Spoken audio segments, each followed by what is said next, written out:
Welcome back to the channel, everybody. Today, we're going to be starting something that I think could be a lot of fun. If you've been following the channel a little bit, you've known that we have done NFL Head Coach 09 a couple of times here. And with the addition to Coach Mode in College Football 27, I am really excited to kick off a Coach Mode only Dynasty here. I already have a Dynasty series on the channel with the Florida State stuff, but I wanted to do my best to make, if I was going to do two Dynasty series, to make them as different as humanly possible.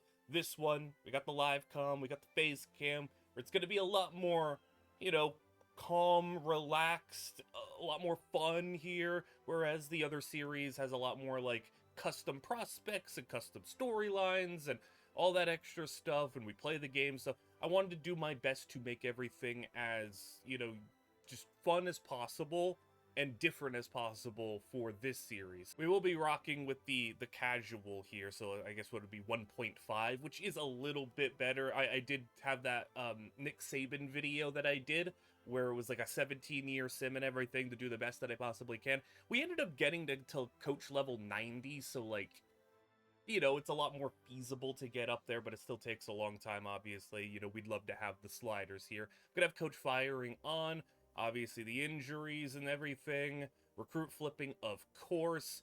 The standard that I usually use for sim is basically just this.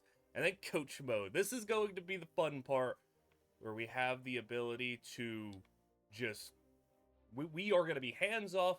We will call the plays, and we'll just let everything play out with the players. But we're going to be the coach of the team to get the plays in, to put our players in the best positions, and it's up to them to execute.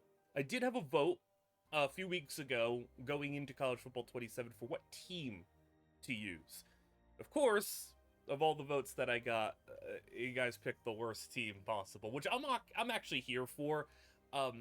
Doing Florida State, we had like a very much like a bit of an inherent advantage. They're a better team. I'm fine doing a from the ground up trash team all the way up. You guys voted for Georgia State with their 440 point NIL budget. It's feasible that we could, if we really wanted to, just spend the entire budget on like one 5-star player. But obviously, we're not going to do that. But we got a lot to work on. They were 1-11 last season. Here are our goals. The expectations is bull hopeful. I'm not too hopeful. Have fewer than 20 turnovers. I think that's possible. Win 25% of your games at home. That I think is possible. And then allow fewer than 30 points per game this season. I'd hope so. Pretty bad. You can look at the school grades, a lot of Fs. We at least have a B- campus lifestyle. And for the people who are a little bit more long tenured on the channel, if you've been around for a while, I think there's only one man for the job, specifically at Georgia State. Once upon a time, 2 years ago, we had a Road to Glory player by the name of Prince McNitt, who had a whole story that we attached to it. He went to Georgia State for 2 seasons before transferring back up to the SEC. But I mean, I think if there's anybody who can have a tie in to Georgia State and try to bring them to some semblance of success, maybe he could come all the way back down to the program that helped kickstart his college career and kickstart them into being potential contenders in their conference and hopefully down the line a powerhouse. It's probably going to be a long road to get there. I think for the defense, at least, we can go with a little 3-4 man coverage. Maybe you get some man coverage here. If you know anything about Prince McNitt, just know he is quite the personality, as you can see by his coach attire. So here's the roster that we have to work with, and I think it's, we'll see what freshmen we have. I haven't gone too deep into this roster. I'm kind of doing this at the same time as you guys are seeing it, but 2 senior quarterbacks and 2 freshman quarterbacks. Pure runner Hakeem Crandall is maybe the best option on the roster right now for a future quarterback, and the 83 throw power with 80 throw on the run. I mean, we'll take 85 speed, but normal dev, I don't know what we're looking like there. Running back, Xavier Butler, is a freshman. Okay, normal dev, but a straight up freshman, Xavier Butler. 93 speed, 90 agility, solid, elusiveness altogether.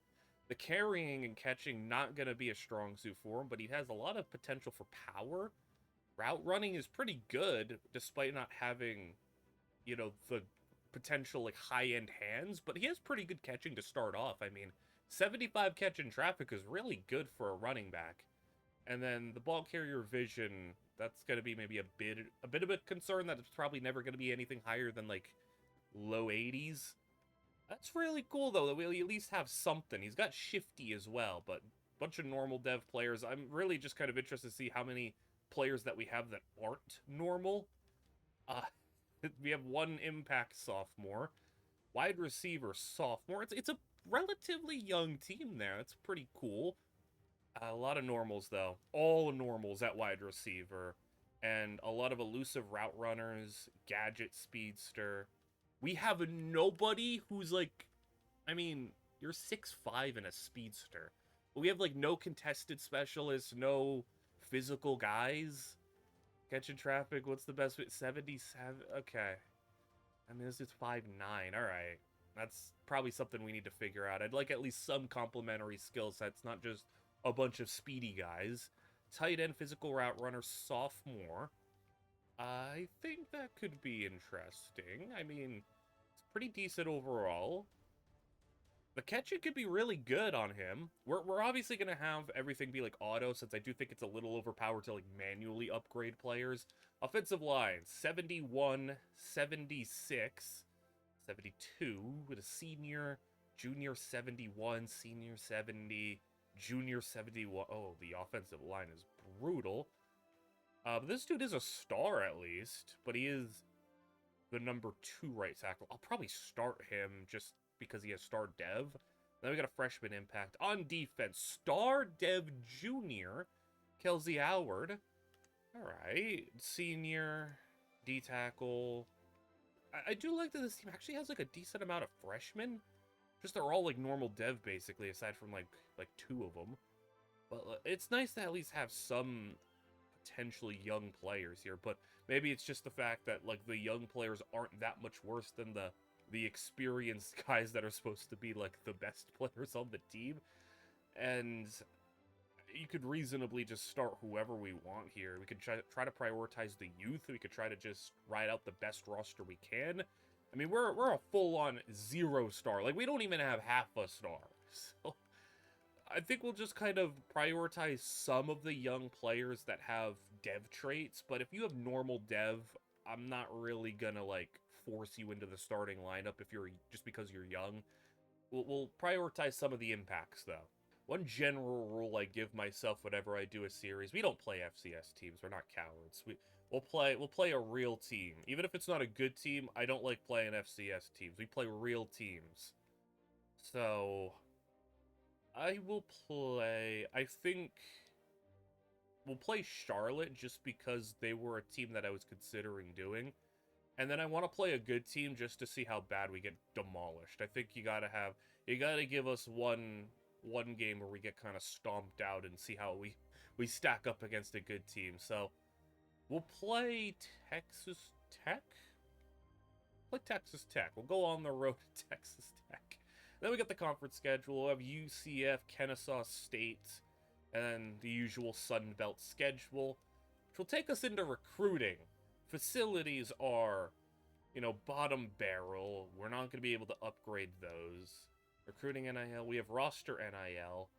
You can see we're paying a little bit to a couple of players, which leaves us with 70 points. And for next year assets, we'll have, like 100 maybe? 125.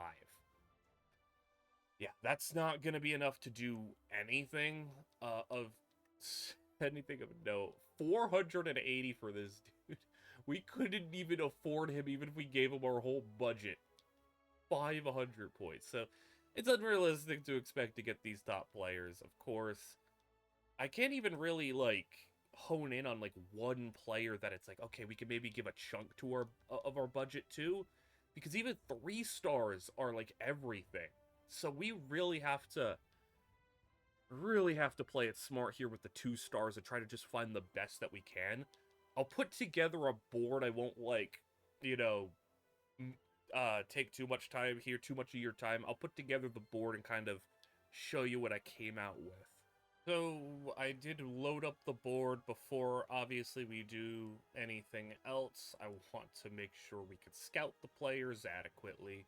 That's a big part of this, not wanting to take, like, a quarter of our points just to scout a player fully. I mean, it's gonna be hard. I haven't really dove too deep into this game when it comes to the low star stuff. I don't know how likely it's gonna be we find, like, gems. But I loaded up the board pretty much like a well-balanced amount of positions, because this team doesn't have anything that's like off limits. Anybody can be replaced right now. And I would at least have a little bit of confidence in myself to get any 2-star player, even if they aren't like top 10 for us. So I just kind of found some players that maybe would be interesting as you go quarterback here. So this is what DJ Duggins looks like. A 55 deep accuracy. I want somebody with some mobility just because you're probably going to be in hell. I can't guarantee that you'll be well protected. So none of them are gems. I think of the group, Tavares best. I mean, he has good accuracy. He just has a noodle arm. I don't know if I could do 78 throw power. That's brutal. Like, so this is kind of a first experience for me getting to look at, like, these types of prospects. Since all of my videos so far is kind of centered around, like, the top guys, the 4 and the 5 stars.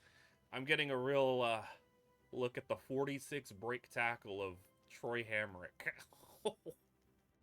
I mean, we're already out of points, basically. 88 speed for Darren Sharp's pretty cool. The Excel's not too hot, but 92 speed. Okay. That's at least, like, a good rating. I think that's another part. Just find somebody with a good rating. Like, at least this dude, he's got 72 catching at running back. 92 speed for waiters. We could work with that. That'd probably be, like, the fastest player on the team. And then, at wide receiver, I did mostly go for, like, the physical guys who are above 6 feet. And then there was this one dude who I was kind of interested in.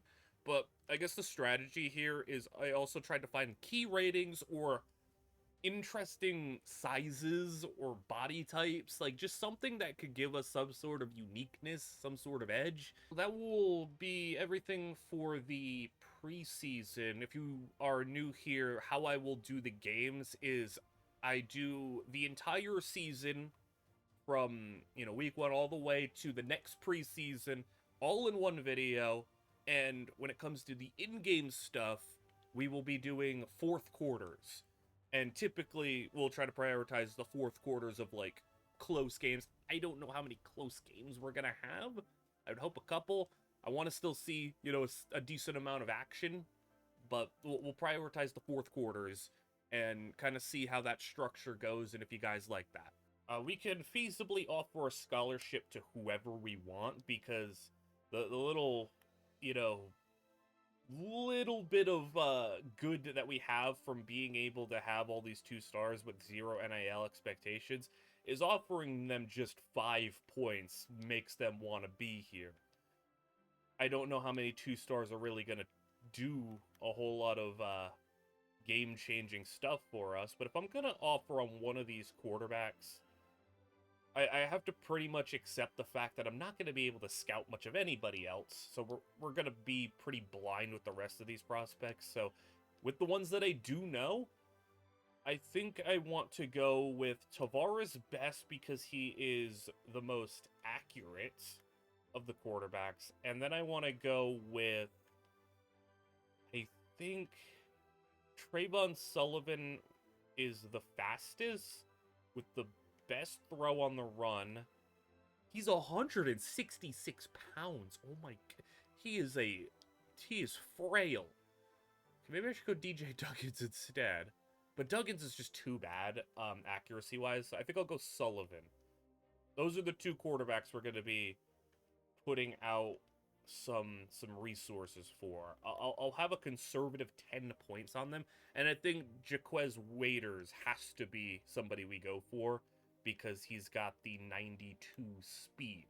I'll also throw out an offer for Darren Sharp because an athlete could help us. I mean, just give us some versatility at least.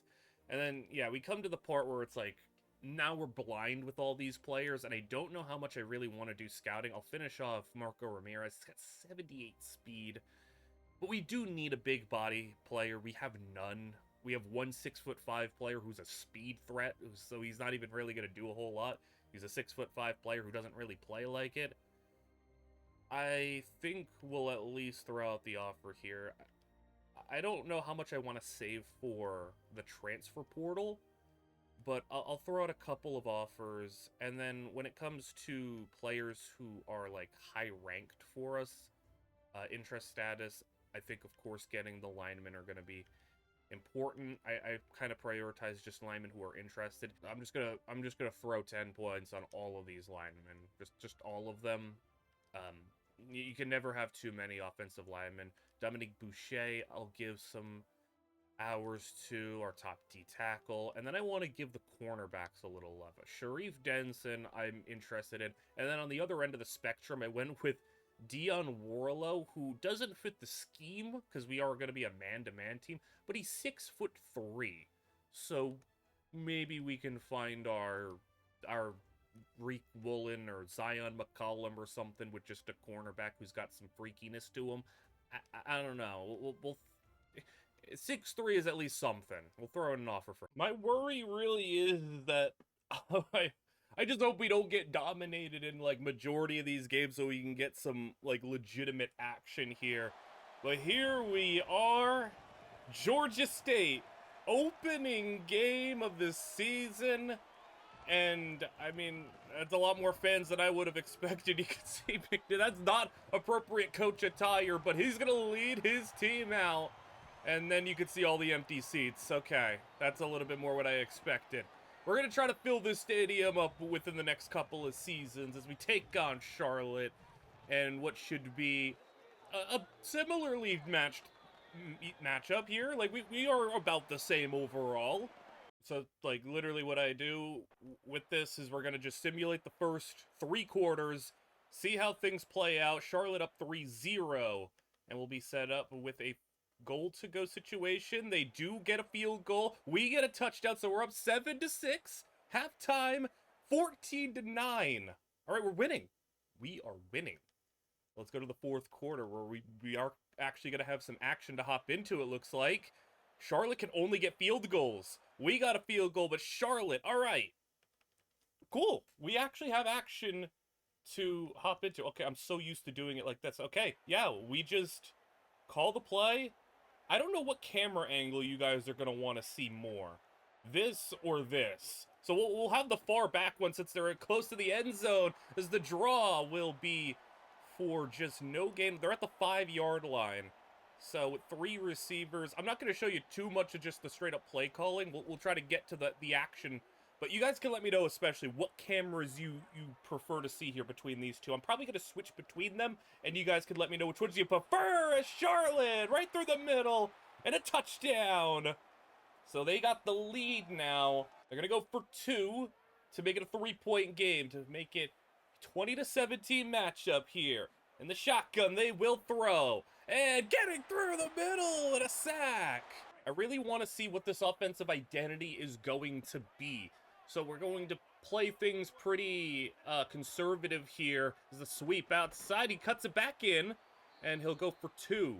Butler, though, is having a heck of a game. He's got 8 carries for 127, as we'll go to the air this time around. 2nd down and 8 to throw. And the pressure ring got the flats open. And they'll get about 4 yards. So Cam Brown, touchdown and a pick on the day so far. See what we can do. We spread the field out. I'll zoom out for this one. I want to see the whole field here for 3rd down and 4. As we spread things, they go man coverage, and they got it well done. Everybody was locked up, so we're going to have to punt the ball away. Now out on defense as first down and 10, Charlotte up by 1, so we can keep this a one-score game regardless of the outcome of this drive, even if they score a touchdown. But we'd really like to get ourselves a stop, but he goes through the middle of the run!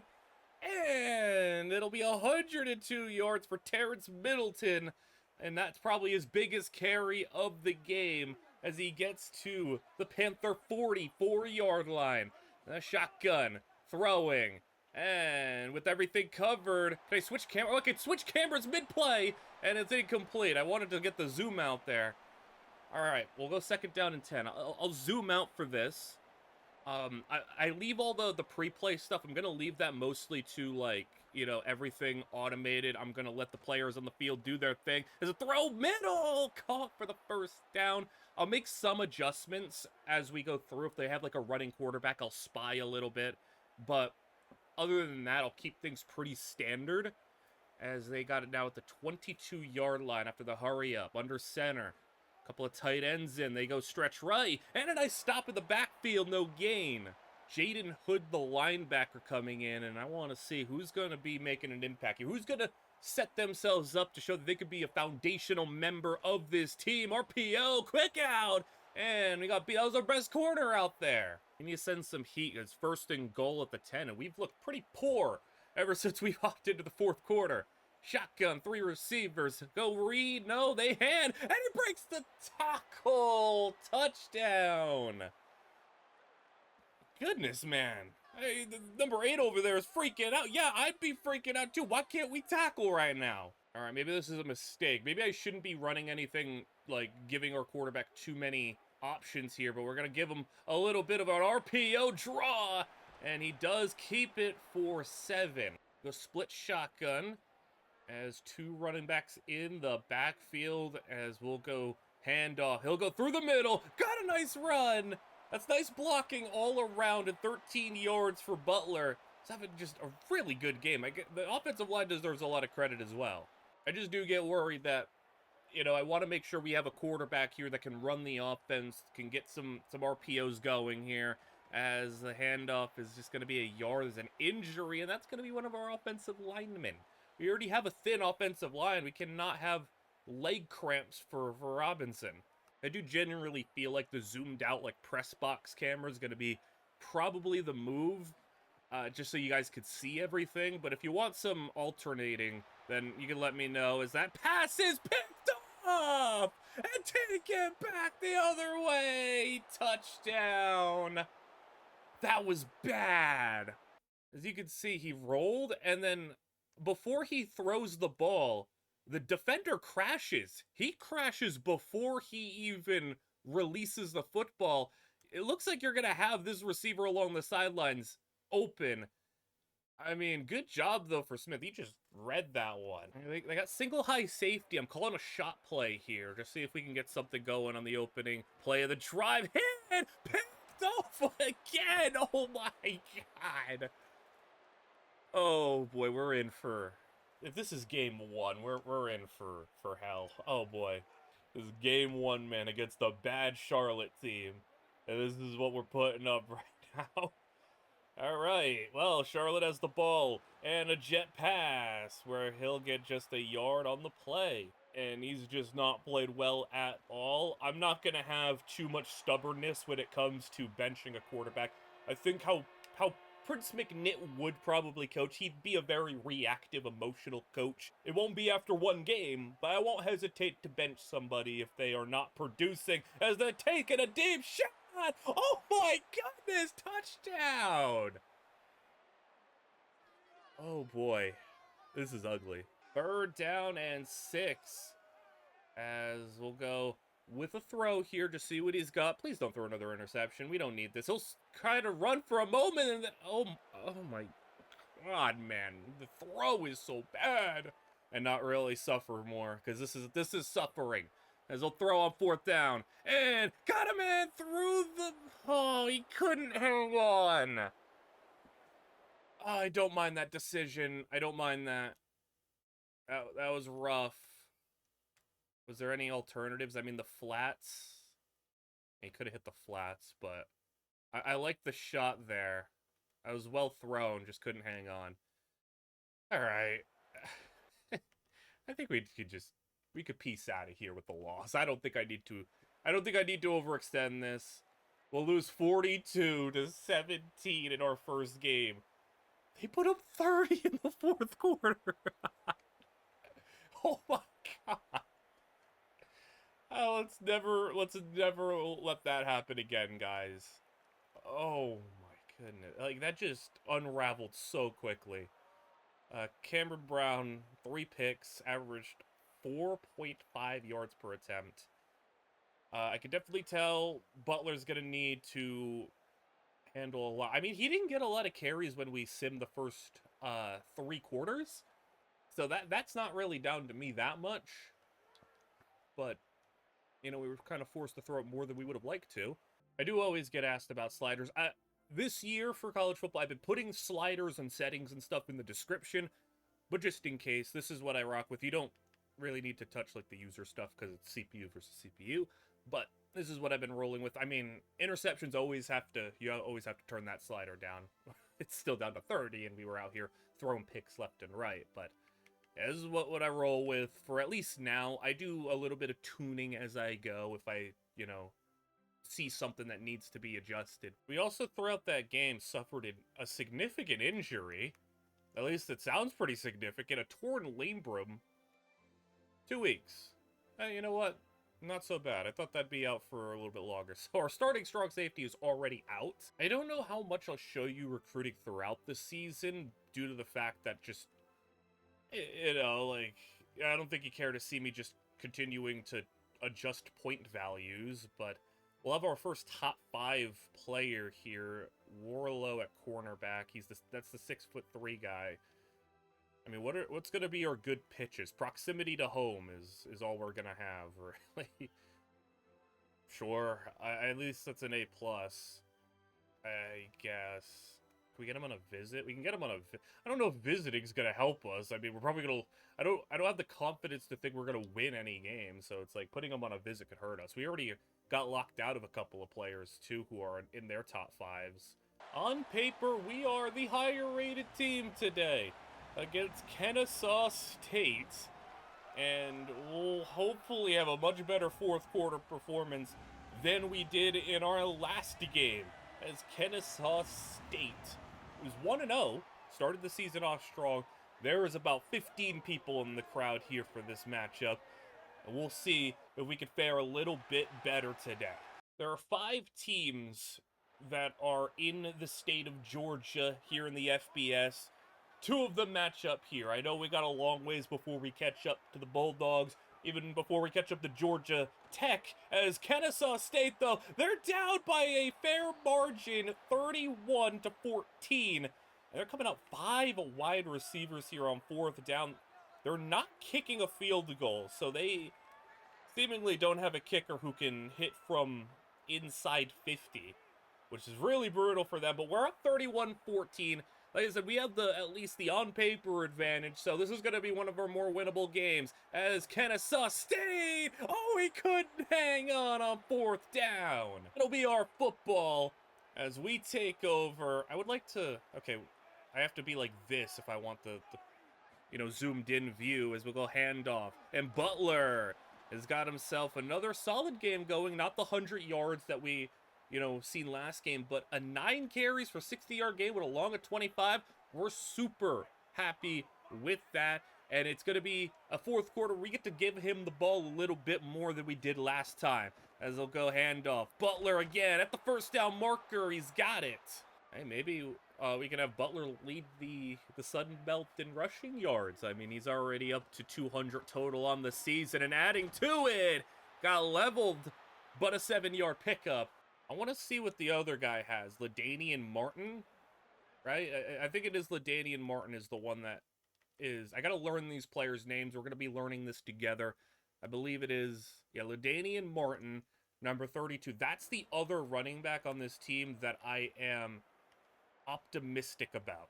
So we're going to give him a carry here.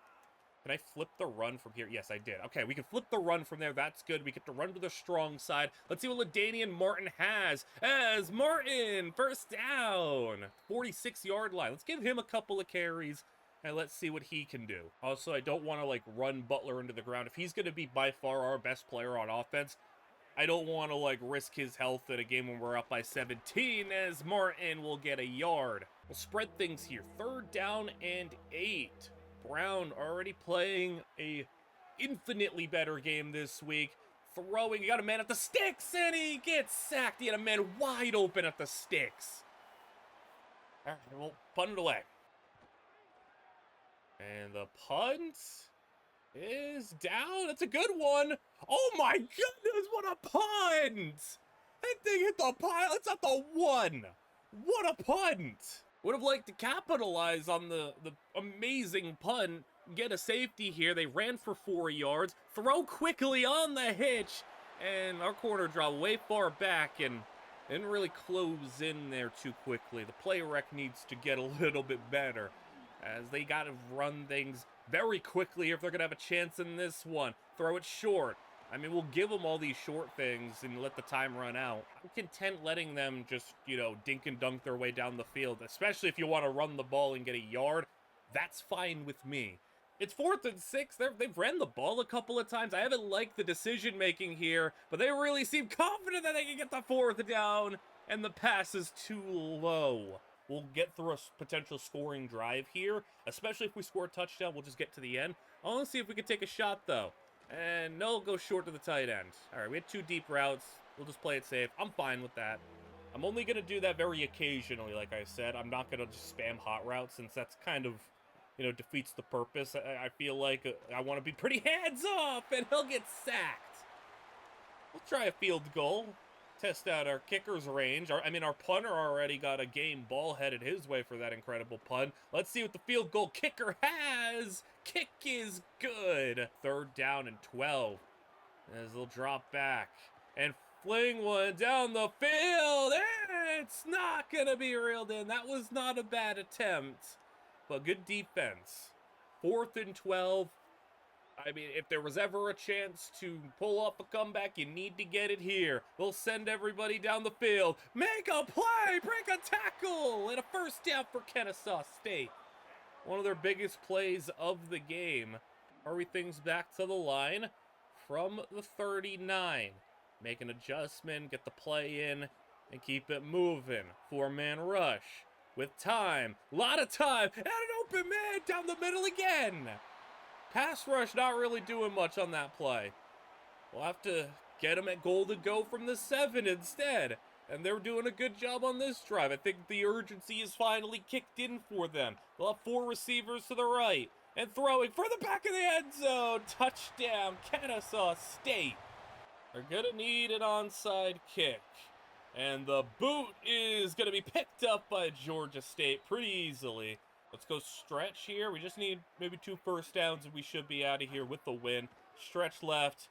Got a little bit of space. Hits a spin move and gets 4 yards. Kennesaw didn't use a timeout on that play, so they might start using them now that we're under 3 minutes. I'll get the zoomed out view here for Butler. And there is the first timeout for Kennesaw State. 3rd down, basically gain here. It's been a good day for the offense and especially passing the football. Let's see if they can seal the game here, or will he hand it? He will hand it. He's not going to get the first. And an injury timeout's going to bail him out and give him a free one.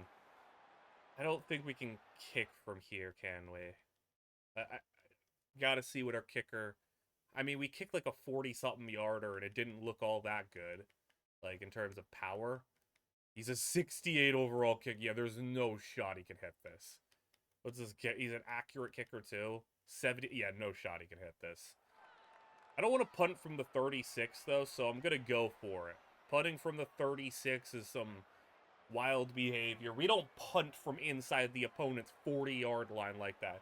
Let's go for it on 4th and 3. Try to steal the game here. It's a scramble, but he's sacked. All right. I know we gave Kennesaw a good field position. That doesn't bother me too much. We weren't going to be able to hit a field goal, and a punt would have probably been a touchback. It would have netted, 20 yards, as they'll throw it deep now, and oh my goodness, that... Xavier Butler, abdominal strain. Yeah, he'll be out for the game. That's fine. Not a significant injury, but that ball, if it was thrown if it had a little bit more air under it, that would have been really scary. The hope here is if we're going to allow them to score a touchdown, do it with like less than a minute and a half to go, and they're hitting a big play. Oh no! Touchdown, Kennesaw! What are you guys doing? I mean, he broke free. No one was gonna catch him at all. Can we return this kick, please? Please return this kick. Okay, good. We can take it to the 2-minute warning. That was smart. Return the kick. 2-minute warning. So Kennesaw State has 2 clock stoppages left. We are without our starting running back now. So we have to wrap it up with Martin. We need 1 first down, really, to do him in. And the handoff, Martin. 3 yards, timeout. 2nd and 7. I'm not going to throw it unless it's 3rd down. We'll go handoff. Martin again has got another 3. Oh, this is a tough one. I think I should just run. If they had a timeout still, if they had another timeout, I think I would throw it because the clock would have been stopped regardless. I'm fine with that, but since there's no timeouts and we could just, at the bare minimum, get 40 seconds off the clock, I think I gotta run it. I don't think there's... We'll burn a timeout for a moment. We'll get everybody to breathe for a moment. Just go trip to the right and just go inside. The box is stacked. I don't know if I love the prospects of this working, but Martin, he's...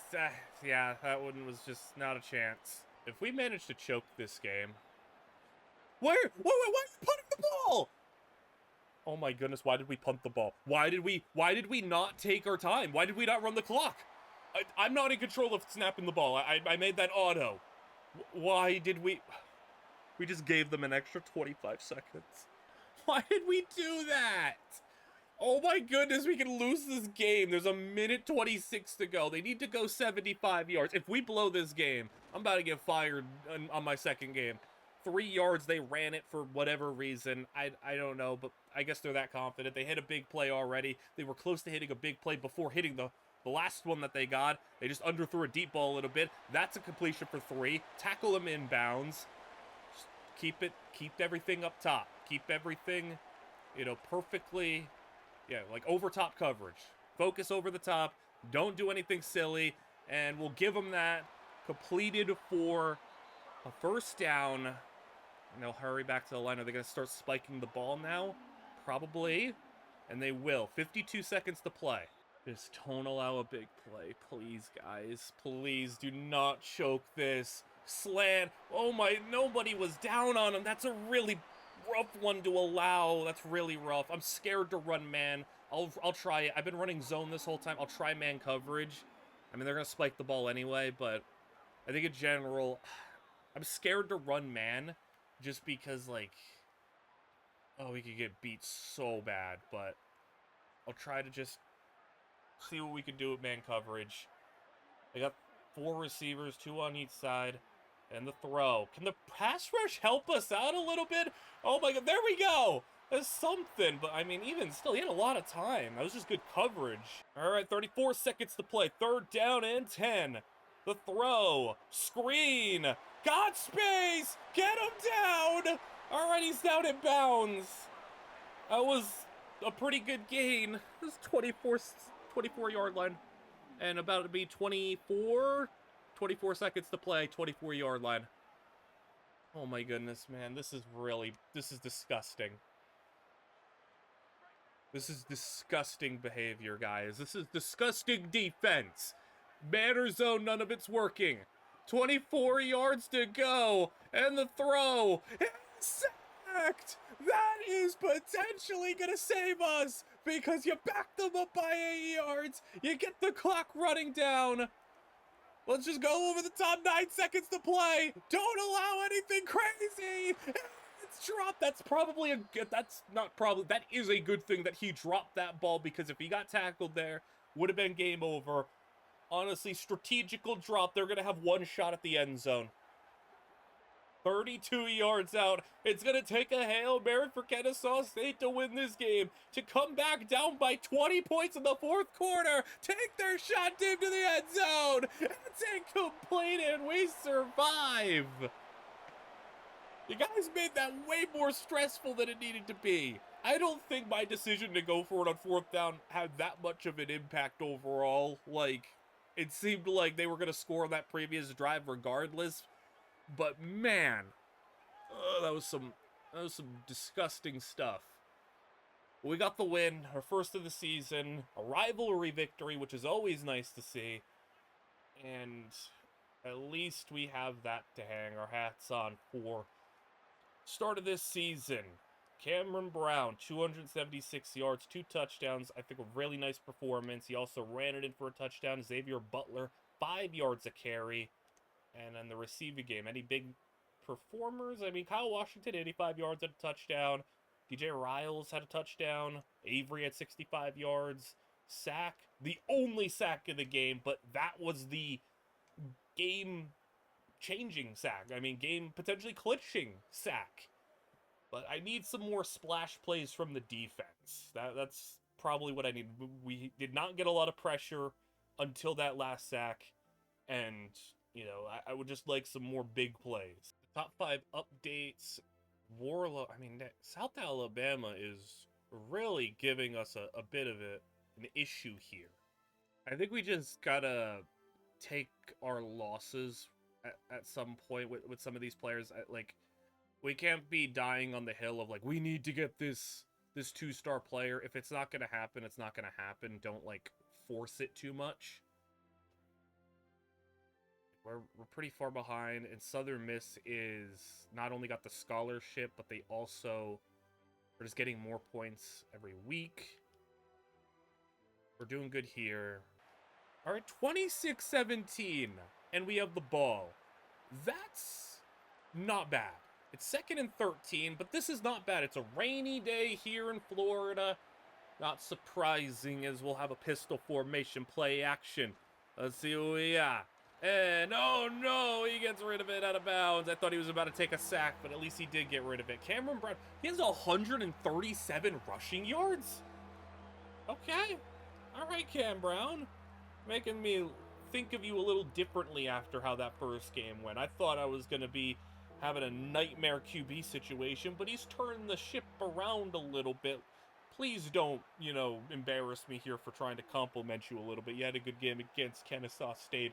Now, if you have a good game against UCF, I think I'm a little bit more comfortable about keeping you the quarterback the rest of the way. What was that? Can I get an idea of what you were doing, man? Pump fake, and then just... It was a sluggo, man. He just threw the slant. It was a slant and go. You let go before he went. And it wasn't even a good throw if it was a slant route. Like, that was terrible, man. That's why we can't compliment players. They end up just making me look stupid. We'll see if we can get a stop on UCF. They scored on their first 6 possessions, I feel like. And the run is getting a loss of 4 and an injured player, an offensive lineman down. The hope was on the optimistic side. You can come out of non-conference play with like a 2-2 record. You wanted at least to be 1-3. We will at least be 1-3 in non-conference play. But I don't know if we're going to get to 2-2 unless we get... I think we need a big play from either the defense or the special teams. I don't know if I can trust just a straight-up stop, score. I don't know if I could really rely on that happening, as we are not going to get the stop. They're not going to get the stop there. 41-yard line. They're roughly in that scoring position for field goal range. So Cameron Brown, the reason he has that many rushing yards, he had a 75-yard touchdown run. Good on him. But can the defense stop their rushing attack? And that's a couple of yards, make it 2. 90 yards on 13 carries. I mean, we already allowed 100 plus to Charlotte's running back, and now it looks like we're going to allow 100 plus to the UCF back, as the read option is going to get nothing. They have a second offensive lineman hurt. I feel like my only issue with the frequency of injuries is the fact that, like, there's a lot of minor dings, just not a lot of major injuries that go down. We'll get him off another injury. And that was one of our line. This is what I mean. But, like, all these injuries are, like, super minor, he'll be back soon type injuries. Like, I don't see people...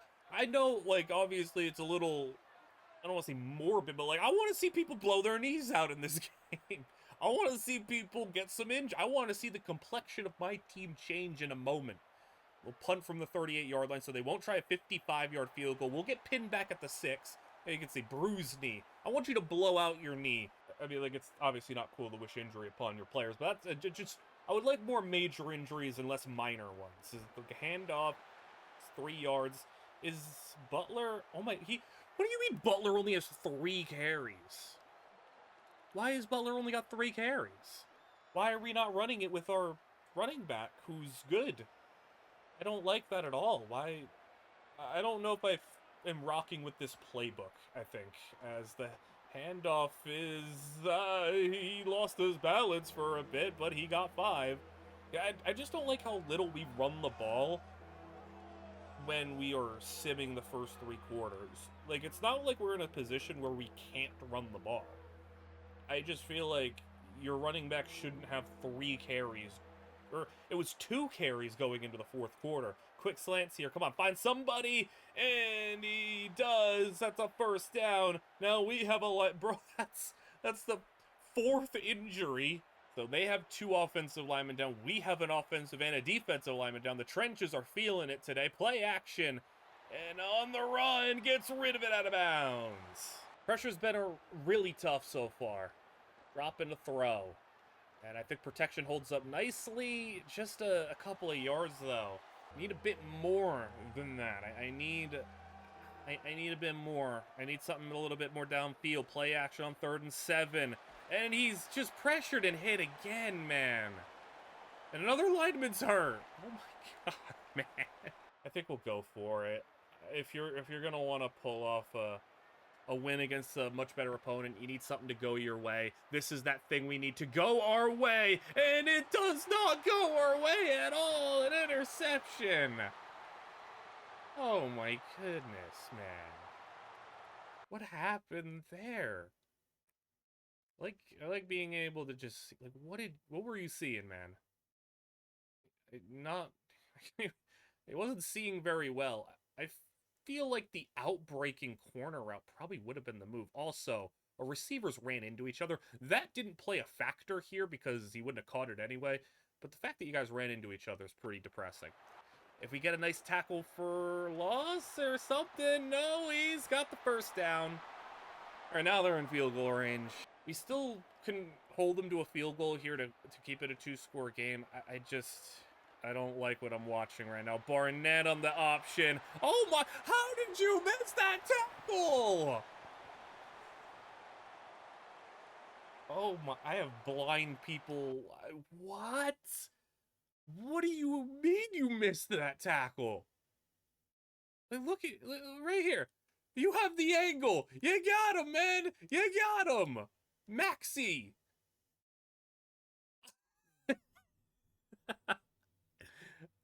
How? He didn't even hit a move on you? Oh my, no. Yeah, you're just gonna be like, yeah, we'll get him next time. You ain't getting him next time if that's your attempt at a tackle. Now, the deficit is still 2 scores, but it's, you know, the 2-point conversions and all that. The field goal allowing that would have made things a little bit easier here, but we just can't buy time. That's at least a good find. We are just getting pressured like crazy. All right, I'm going to have the running back as an extra blocker. Maybe we just have to have 6 protecting, though. Maybe even bring in a tight end to help. So 6 in to protect. He's still hit. He got the ball off at least. All right, tight end is going to be in to block because we'll have... But he's not blocking. I asked him to block. Okay, we got it up to the running back. He got hit, but we got it out there. I asked my tight end to block, and he didn't block. I guess a positive sign, though, is Butler has 7 catches on the game, even if he's not carrying the ball a lot. Let's give him number 8, and he really should have ran inside. He didn't really work with his blockers to do that. We'll drop the throw on 3rd and 5, and that is in heavy coverage. Incomplete. All right, 4th and 5. Definitely got to go for it. 6 in to protect on 4th and 5. Basically your game here. If we don't convert, it's all over. We'll have time. He'll step up, throw it deep on the run. Oh, he caught it. Hurry it back up. Hurry it back up. All right, that was really well done. Really well done. Let's get a little scat play going. And just, all right, roll with it. Roll with it. As he'll throw, we got the running back out there. He's not going to find anything he likes. He'll run, slide down, hurry it back up again. Hurry back up. Or get the play in. 3 minutes to go. Come on. Come on. A little more urgency. Get the snap off. Snap any day now. Any day. Oh my, he took a whole 10 seconds to snap it. He's got the drag. Got the catch. Down to the 1. All right, I'm not going to hurry up. We're not hurrying up. We're just going to go goal line package here. Just try to get it through the middle. Come on. 1 yard out to keep our hopes alive and a touchdown. Martin. We need the 2-point conversion, though. 2-point conversion to make it an 8-point game and maybe give ourselves a chance. Blitz in. Get it out. It's got it. We got it. And another injury. That was a good job to beat the blitz. That was a really good drive from everybody involved. Let's just make sure we contain them because Barnett has been running pretty well this game. They'll go triple option, and he's got a first down. Yeah, at that point, just let him get the first. It's better than a 2nd and 1. I'd rather him have a new set of downs. 2-minute warning. All right, new set of downs. This is basically the final set of downs to have a chance to get this done. As they'll go to man in motion. Throw it. And throwing it for a receiver. It's incomplete. He actually had a chance on that one. But a bold attempt to throw. Play contained because I think they're throwing again unless it's a QB draw. They are throwing again. And he's going to throw on the run. It's incomplete. Oh, picked up on the tip. He picked it up. What is UC doing? Wow. Okay, we got a chance. We have a chance in this one. He was open, but like you threw it off balance. It was a bad throw. And then look at that. Number 1 or number 7, I should say, swooping on in. Walker, good job. We got 1 drive to do this. Not only do we have a drive, but we got to go, 51 yards, all of our timeouts, a lot of time. Like, it's not even a super urgent drive. Well, maybe pick up the urgency there. I was hoping he would keep that if the opportunity presented itself. But we don't need to, like, freak out and hurry up and everything. We could just take a little bit of time here as long as we get it done. Quick drag. All right, 2 yards. I don't love that. Part of it is just, like, taking those couple extra seconds to try to get the right call in rather than just get any call in. See what we got here on 3rd down. A receiver slipped. Got to try. The tight end's open. Okay, he got it there a little late, but he's got the first. I was pointing. I was like, he's open. Get it to him. All right, at least he found him, though. We got the first. 40-yard line. They're dropping back. The safeties are all the way back at the 20. 3-man rush. Got the tight end short. And we'll burn a timeout here. Of course, we're committing to this being the last drive. I mean, if we throw a pick here, even if we had all of our timeouts, the likelihood of it happening, very slim. We're just going for it all this drive, and the scramble sliding. Now we can hurry up. Now we can hurry up from the 22. Get something in. Adjust the play a little bit. 43 seconds to go. 22 yards out.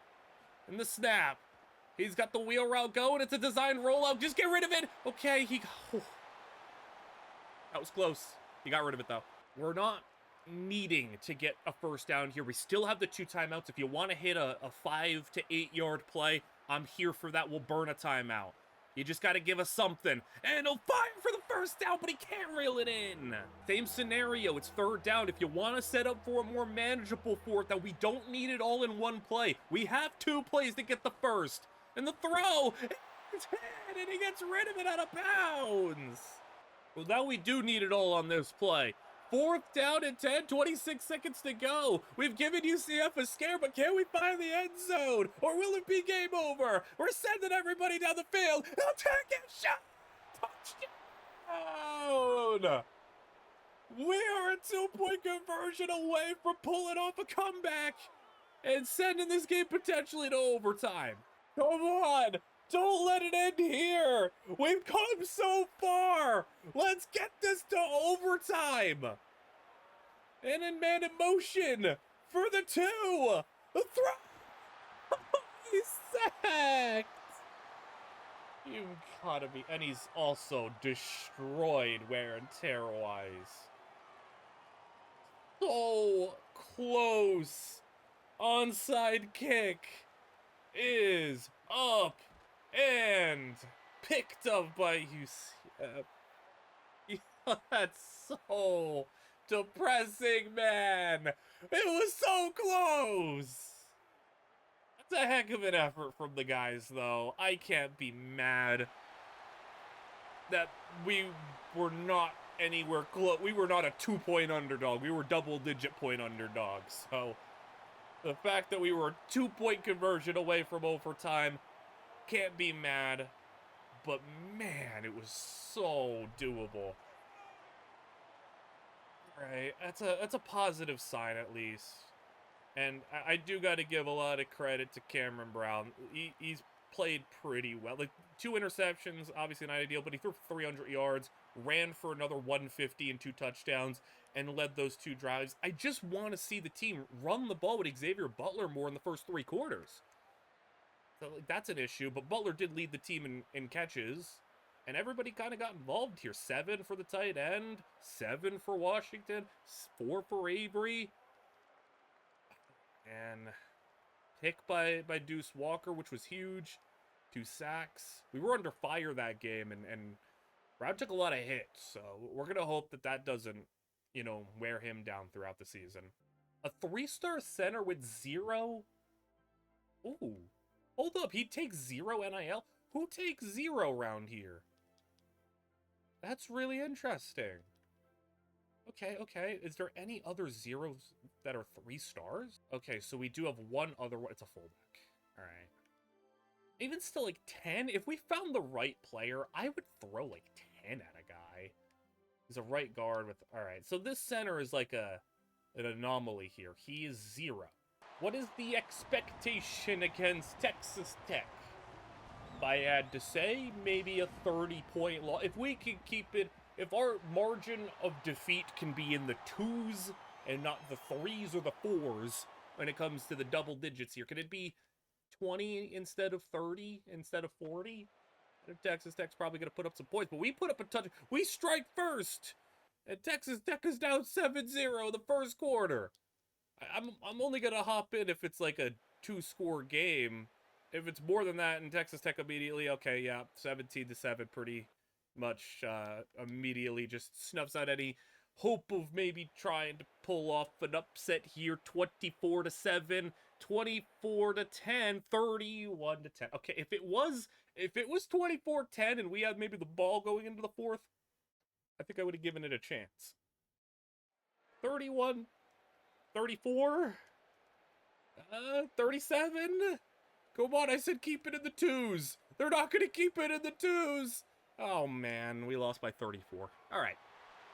That's not a surprise, though. No one is shocked by that result. I said 30, was hoping for in the 20s. We lose by 34, and they throw for 4 touchdowns on our defense, and probably ran it well as well. 70 completion percentage, 100 yards on the ground, and touchdown. Yeah, it's not surprising stuff. Cameron Brown, under 50% completion percentage, but a touchdown, no picks. Not a good game for Xavier Butler. Tight end all year was the best. No picks, no sacks. We have not had... Like, what is our sack and pick total on the season for the first 4 games? It does not feel like it's pretty... It doesn't feel good at all. That's going to be the hardest game on the schedule, of course. We'll be headed into Sun Belt play at 1-3. Cantwell, the center. This one, I think this is a gettable player. I think this is super gettable. I think we should be able to land this dude. He is a Georgia player who we have one of 2 scholarship offers on, and his deal breakers proximity to home. That should be gettable for us. This dude, championship contender. Dang, we... Okay. You know what? if you want to be a championship contender as a 2-star, all right, man. This is the tough one. I think because we've already gotten this far, I'm gonna try to close the deal with 50 on. I'm gonna go full 50 maybe. So we can get him. We can get him. So I think I want to try to close the deal with him and see if we could pull through. We're getting challenged here on Waiters. Waiters is one of the 2-stars that I really want because he's got 92 speed. That's a little bit of athleticism that we can't really replicate. So I think for him, okay, championship contender. If you want to be a championship contender, you need to really adjust your expectations. Look at the school you're considering, man. We're looking to complete goals here. It is going to require 2 victories at home. Let's see if we can get one in the Sun Belt opening matchup against Old Dominion, who's already 1-0 in the conference, 2-2 on the season. The expectation here is that we can at least be a middle-of-the-road Sun Belt team, I hope. I don't want to bottom barrel, like, and, you know, go like 1-7 in the conference. So let's see if we can get an encouraging start. It's an encouraging first quarter to have a 6-0 lead. And in the second quarter, 13-0. Okay, we're doing good stuff right now. First half, it's 13-0. That is awesome. Can we keep it going? Yes, we can. 13-3 going into the fourth quarter. So we got a 10-point lead. We have the ball right outside the red zone, too.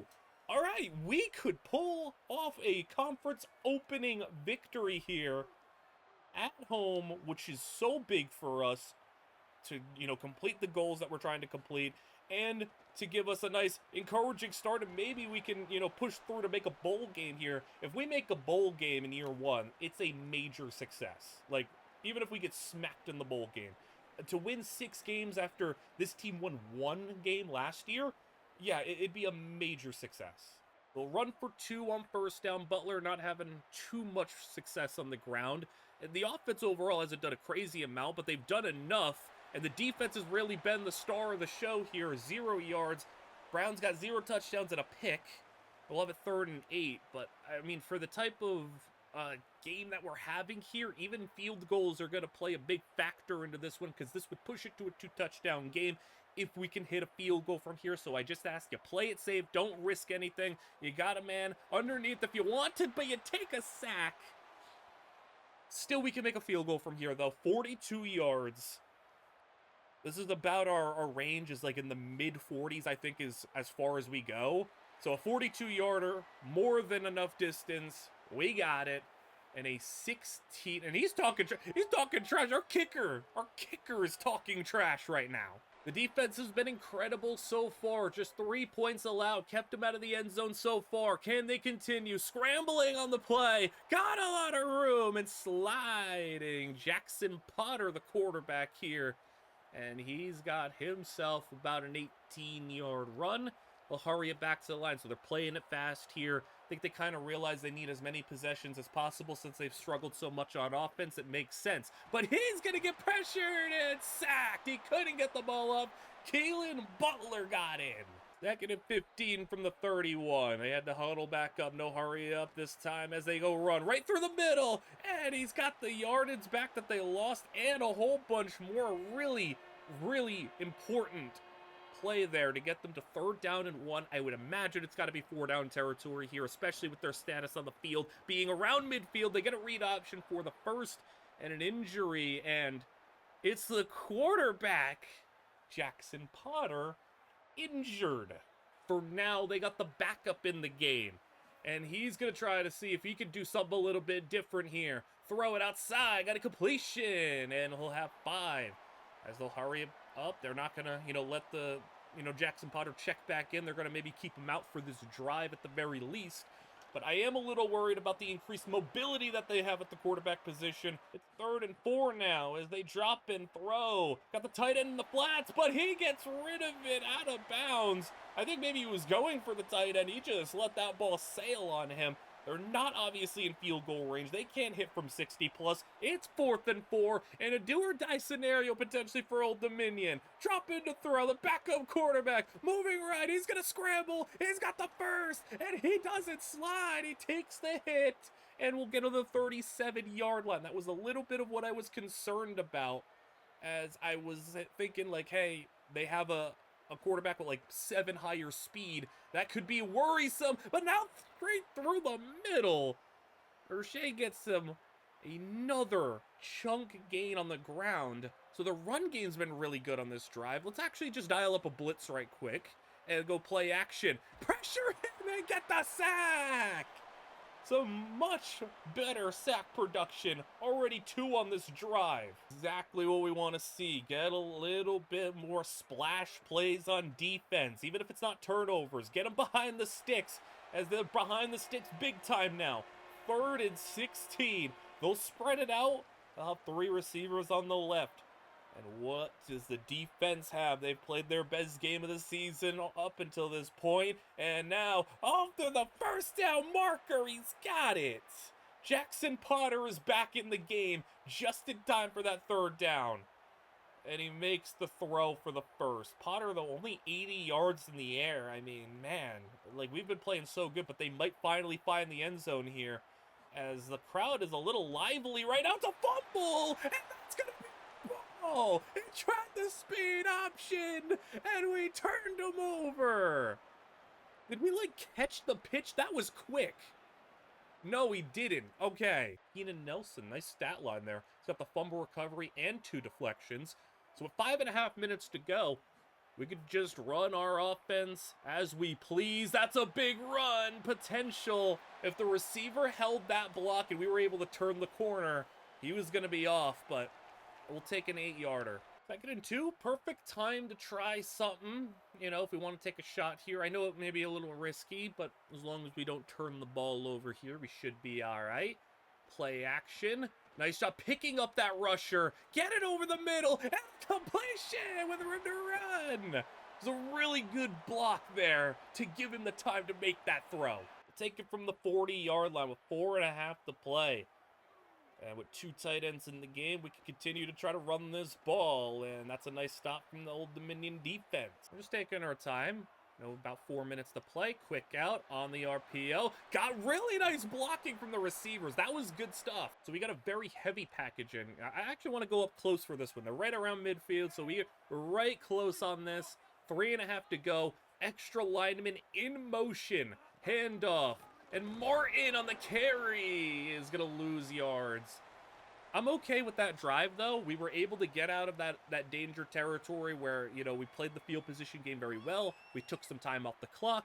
And now by the time Old Dominion gets this ball back, they're going to have 3 minutes to go. And they're going to be backed up probably at the 20, maybe better, 23-yard line. And as long as we don't do what we did against Kennesaw State and allow, like, that one big shot and let them break away and give them a chance, we should be good. As Potter on the run, deep ball, it's caught. That's what I mean. Like, we can't be breaking in that situation. We gotta do a little bit better once that ball's put up in the air. It almost makes me feel like if teams wanted to go and have this vertical offense on us, they could probably torch us, because we have not been very successful on these downfield passes. Like, we have not been able to just play the ball well much at all. They got another 10 here, so the 2-minute warning is approaching. And we'll maybe get another play if it's tackled in bounds. Potter, that's really good blocking. He's got time to find a receiver. 1st and goal. Style up a blitz, just try to get aggressive, I guess. Because dropping back in coverage, whether it's man or zone, just doesn't seem to really work. And we do a nice job to ensure that he doesn't get far. Just 2 yards on the play, but more importantly, clock continues to run. They're going to run down, lose maybe about 10 seconds on the play to only get 2 yards. Potter rolling, moving, chase, got rid of it. 3rd and goal. We're going to try to spy here and contain, make sure he doesn't break loose. 3rd down, though, and he's going to get hit, and it's incomplete. 4th and goal in the game on the line. They've had multiple opportunities this close. They haven't cashed in yet. Will finally appear that time. No, he literally just smacked the ball. He just smacked it. I mean, good deflection, I guess. But look at this dude. And smacked that thing. All right, give us the ball back. First down will basically allow us to run a majority of this clock down. And there we go. That's good. That's good. Perfect stuff to get it to a 2nd and 1, meaning a first down completely will end this game. And they are going to have to deal with, we'll go goal line. We'll just slam it right through the middle. Let's get LaDainian Martin in there to take the carry, since he is a little bit better of a power back than Butler. At least, like, overall-wise he is. So that's where Martin kind of lies. It's Martin breaks free! It's like Martin! He is gone! 84 yards and a touchdown! LaDainian Martin just leaped over a down defender and had the speed to go all the way. Hey, man, is that LaDainian Martin or is that LaDainian Tomlinson? That was a good run. They're asking us to go for 2. Why not? I mean, I guess it'd make it a full 21-point game. Not really necessary, but a diving grab. And I think we can get out of here with the minute to play. We don't need to go through it. They're not going to be able to do anything. Did they score at the end, though? I think they might have. They did. They scored a touchdown like the final play of the game. Who cares? Who cares? LaDainian Martin, hey, 2 carries, 83 yards, and a touchdown for player of the game, really? That's kind of a Mickey Mouse player of the game. But, hey, Martin, awesome play. I actually love the camera angle on that big breakaway run. That's where the camera angle kind of thrives. Like, I think that's the best instance of that press box view where you get to see him just break free, and the camera was kind of shaking a little bit. That was really cool. So Cam Brown, fine game. Hey, Martin, I want to give him more carries, man. I like LaDainian Martin. Like, he's got some nice skills to him. And, I mean, that big run gave us a little indication of what he could do if he gets the ball a little bit more. 2 sacks for the defense. Also had that fumble recovery. And a huge win for us, I think. The difference between being 2-3, 1-4, having that conference victory to start off. Okay, we took the lead. That's big. We took the lead on him. Drew Cantwell. Yeah, I mean, we've already climbed into the 8th spot. Like, as long as we get into that top 5 cutoff, I think we're going to be able to overtake Louisiana Tech. It's just a matter of, like, Auburn tries to get them. We do have a bye this week. Josh Lamb. I think I'll throw 20 at him. I think that's probably a move. Coach stability, is that really the one we got to go with? Coach stability is an F. The low 70 overalls. We have our first commit, and it is Dion Warlow, so we were able to snipe the corner. So a 6'3", 166-pound corner.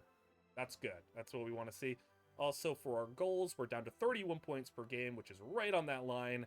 The home field thing, we need 1 more home win to get to what would be 33%, which, even if we lose the other home games, that'll be 33% on the season.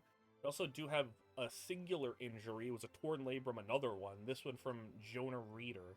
He's going to be out 2 weeks, but we've been pretty all right with injuries. Let's go on the road for our second Sun Belt game. Taking on James Madison, a struggling team who is only got 1 win in the conference so far and a couple of tries. They're 2-4 on the season. And we are 2-3, but coming off of a win in the Sun Belt where we're 1-0 and could potentially, if all goes well, get to 500 at the midway point in the season, which I would be pretty happy with, this, especially because it would be a 2-0 start in the conference. We go to halftime here. It is 7-7 at halftime. Lower scoring game. And James Madison doesn't find any points. Neither do we until the very end of the quarter, where we get a field goal. You see a little comparison there. First down's pretty level. They have the time of possession on their side. They have the yards on their side. But we have the points on our side. 10-7. And a huge opportunity here. Like, I think it'd be big to go 2-0 in the Sun Belt, because I think our chances of making a bowl game, if you get to 3-3, it's just, it'd do so much for us to complete our goals, to up our prestige too, because that's another aspect of this. We're a 0 star, not even a half a star, 0. If we make a bowl game, I think we can get up to half a star. As James Madison, that's good interior blocking, but all it does is result in just a 2-yarder. The 2nd down and 8, as JMU is going to go handoff inside. Nice interior push. Typically, we go man coverage in a lot of instances, and especially when we're blitzing. Let's throw a zone blitz at him. I don't really, like, I built this team, like, for the playbook to have man coverage be a big aspect, but every once in a while, you dial up a nicely timed blitz like that, it can work. Keenan Nelson just drilling him. Send the punt away, and returning with some space. Gets past the 40 to the 50, and it's a nice return to the JMU 40. And we'll go sweep on the ground. Here's Butler for 4. Butler's got 9 for 26, so, I mean, he's really cooled off after the start that he had to the season, which gives me more, like, incentive to say, like, hey, what if we do give LaDainian some carries here? What if we give him the ball a little bit? Maybe turn this into a little bit more of a split rotation here rather than, an 80-20 split, as Martin is going to get a couple there. All right, get a yard. 3rd down and 5. We got that stacks on the right side. 4 players there. Running back will just be on the flats. It's man coverage. Got the in route. Okay, couldn't hang on though. And this is that no man's land. This is a tough decision. It's a more defensive game where field position is important, but at the same time, I hate punting from this area. You know what? This is why I'm putting assets into a kicker, man. Imagine if we had a good kicker right now. We could kick a field goal. I wouldn't have to make this decision. I think I want to go for, man, I did it against Kennesaw State, and it did not work. Let's double down. Let's not admit, hey, this is what Prince McNitt would do. Double down on his behavior, on his ideas. Let's go for it. And he throws it up. That is the really interesting decision to take that shot up the sidelines. And incomplete. I don't love the decision to throw that. Especially, okay, I take no fault for this. I take 0 responsibility. When you threw this, compared to, look at this! He's open! He's open! Like, this defender cannot stop both of them, and he's already inching more towards this guy. Come on, man. You throw this right here. This is the decision you make. Or, earlier on in the play, you immediately throw it to this dude. And instead you throw the wheel. And you overthrow it too? I don't think that's a bad call. I think that's just a poorly executed play. So as a coach, it's like, well, what do? You got to take a bit of responsibility. You put your players in that position, but at the same time, what I had planned would have worked if you just did it right. So let's just, that's a part of trying to get players to execute your vision. We couldn't really do much about it. Brown's having another game where he's throwing under 50%. He is very sporadic. A lot of games where he's throwing under 50%. But there's a lot of games where he's just stacking up the yards and big plays, so I don't really know how to feel. That is a terrible throw from JMU's quarterback, though, and we can dial up something here. Will it work again if we try to throw a little blitz at him on 3rd down? See, it goes shotgun with 3 receivers, tight end in the back next to him. And we'll go with a free rusher! Football! Pick it! Got it! Come on! Scoop it! Score! Touchdown! And the big man's dancing his way in the end zone.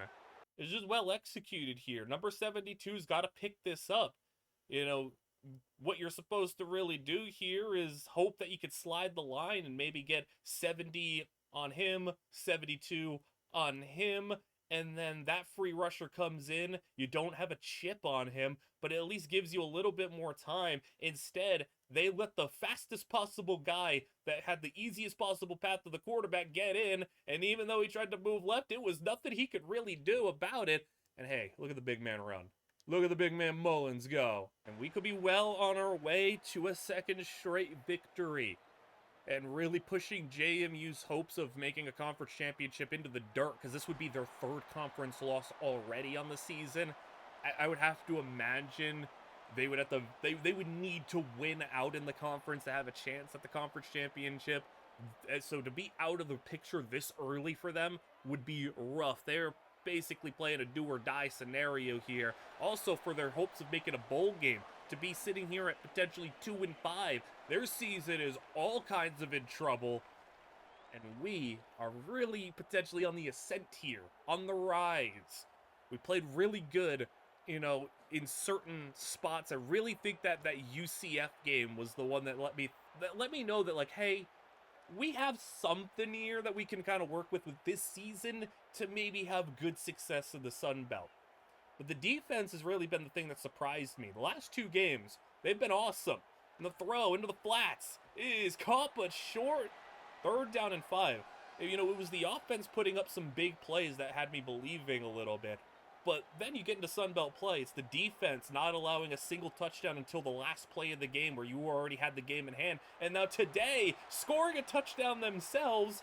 And, I mean, they've basically leveled the score here. I mean, they've put up 7 and they've allowed 7. It's a net 0. You get your defense allowing a net 0 points, basically. You should be able to win the game. And we're up by 2 scores, and JMU finally moving the ball a little bit on offense.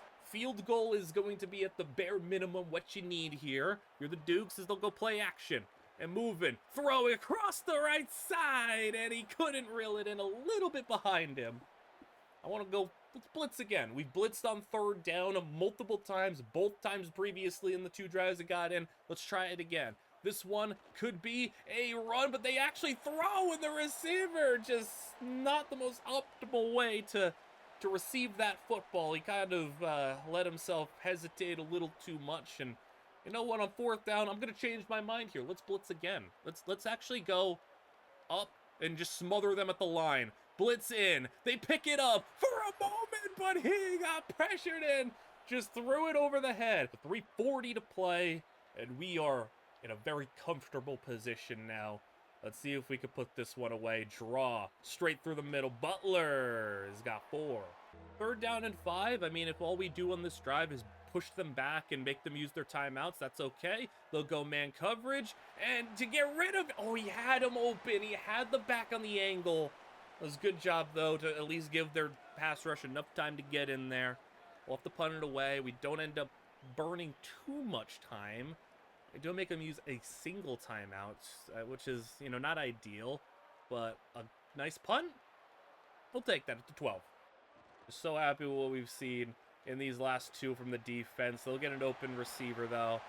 Have to hurry it back to the line, of course. But, I mean, as long as we've been in this situation before, don't allow anything silly to happen. Not going to press, not going to blitz too hard. We're not trying to make a game-changing play right now. We made our splash plays. When I asked for more splash plays from the defense, it was in those situations to get us to a 10-point lead. We're not asking for the splash plays right now. We're just asking for you to not mess anything up. Just play it safe. And then we get a play like that where you do everything right. The opportunity presents itself. They make a mistake. He rolled out. He takes a sack.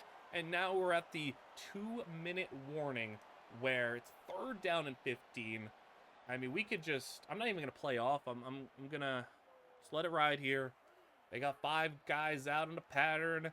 And they got the little bubble, stick, throw middle. And it's overthrown and picked off. Just, we have made him make too many mistakes. And this 4th quarter, that's Nelson, too. Nelson, I think, got the sack as well. Earlier on one of those 3rd downs. He's having a nice game.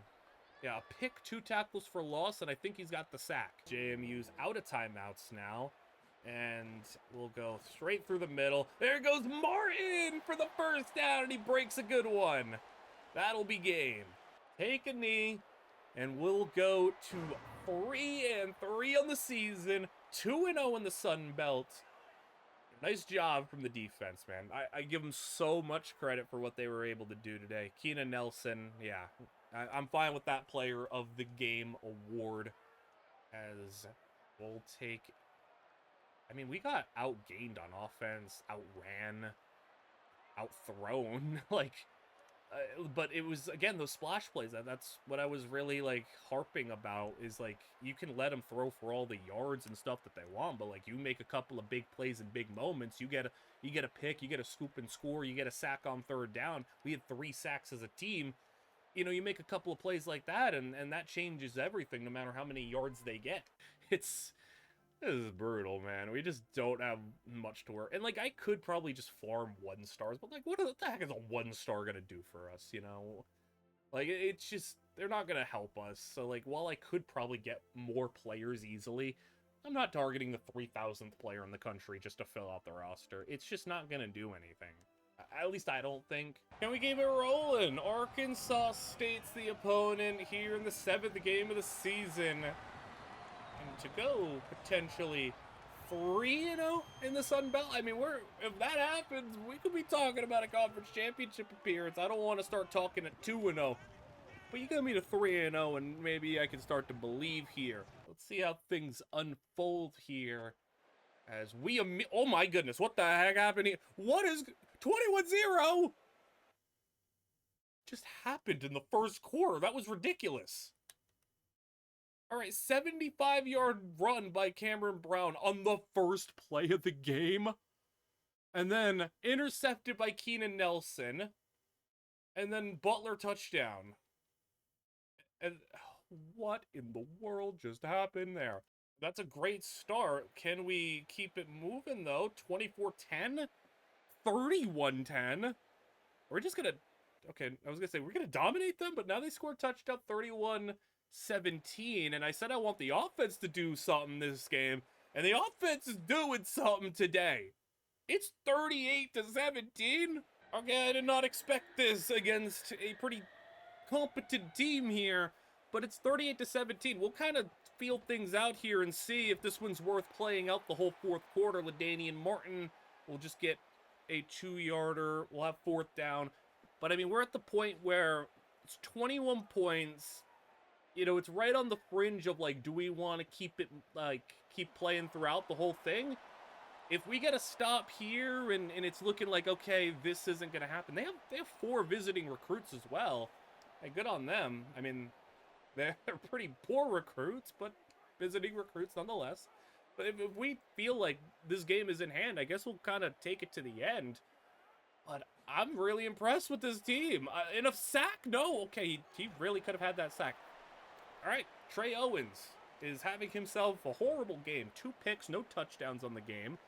They're hurrying it back to the line. Pistol formation. If Arkansas State scores a touchdown here, then we're having a different conversation about a potential comeback and trying to hold that off. Kenyon Clay, 9 carries, 47 yards for him, as they'll have 3rd down and 5. Pistol staying with it, moving left, throwing short, got a completion, and give them 10. So they'll get back to the line. Just pure hurry up is what they're going with. Quick inside, got another first. So they are moving it so far. Try to give them a little blitz there. Didn't work out. They, beat it pretty well. They're going into the shotgun now. Split back formation. Play action. Quick out to the other back on the route. Runs through 1. Gets 9. A really good drive so far. They're right at midfield. And they're making decent time on it as well. Play action. Got another man open in the flats. All right, well, they got 9 more. Only 2 minutes gone in this fourth quarter. They'll hand it up again. See, I don't like 2 runs in a row. But we do have an injury, and maybe it's a collarbone shoulder injury. Not really doing it too well. Let's see what the man's got for us. And it's got tight coverage and a nice deflection. So, essentially, this could be your game here. You get a turnover on downs. With the progress you made on this drive, if you can't convert here, it might be done for. And they'll throw outside. Got a completion on the corner. And they'll have it in the red zone now. I guess go back to zone. It's a really good drive. I just don't know if it's too little too late for them. Get the call in from the sidelines. Split back once more. They'll send one out in motion. And have a carry for 2. The 3 receivers to the left. They're having another receiver play like tight end right now. Handoff straight through the middle. to the 3. And they could get this done in 3 minutes. I mean, if they score on this play, it'd be a 3-minute drive in which they went a really far way, and it'd be really impressive. But the defense not going to let it be that easy. Loss of 2. Field goal does you nothing. And the run game does you nothing on that play, too. All right, 3rd and goal from the 5. Yeah, they're not gonna run it this time. Go out in the flats. This time we got a man there to bring him down. It's 4th and 2. Come on to basically put this game to bed. On a 3.5-minute long drive, they're gonna go run. And he stopped. The 1. We're not home free quite yet because we still do have to run our way out of the end zone. Still would be pretty unlikely, but Martin runs through a defender. We'll get out of the danger zone. I don't know how long the hot streak will stay as Martin will get another 1st down. Well, there's 4 minutes to play. I'm going to... Oh, do we get a turnover immediately? Interception by Deuce Walker, yeah. All right, this game's over. This game's over. Yeah. We got another score, too. All right, cool. Ran him out the building. 45-17. They didn't score anything in the second half. We got off to a hot start. They retaliated the best way that they could. Yeah, the reason also, Butler had 3 touchdowns, 90 yards, so he was probably a little banged up after having a really good game for us. So, I'm like, almost surprised at how good we are playing in conference right now. Like, we are not, like, clearly better than any of the other teams. We are, at their level. We only had 4 different players catch a ball. Like, it's not even like we were spreading things around. But no sacks, 3 picks, though. Keenan Nelson's having himself a really good year. Deuce Walker also got a pick. But Keenan Nelson, maybe been our best player. We're going to be tied for the lead. South Alabama and Appalachian State, 6-1, 5-2. Marshall's 5-2, but they're 2-1 in the conference. Old Dominion's 3-2 in the conference. So, like, they've already knocked out more conference games than anybody else, but, 4-4 overall. In our division here, it's Appalachian State that's the team to catch. I presume, will be playing them. Cantwell, right there. We might be able to pull off a 3-star. And Josh Lamb. Again, little by little, we're crawling through. Coastal Carolina comes to town here. A game in which we could move to 5-3. We are 2 wins away from probably making a bowl game, because those 2 wins would come in conference, which would mean we would win 5 conference games.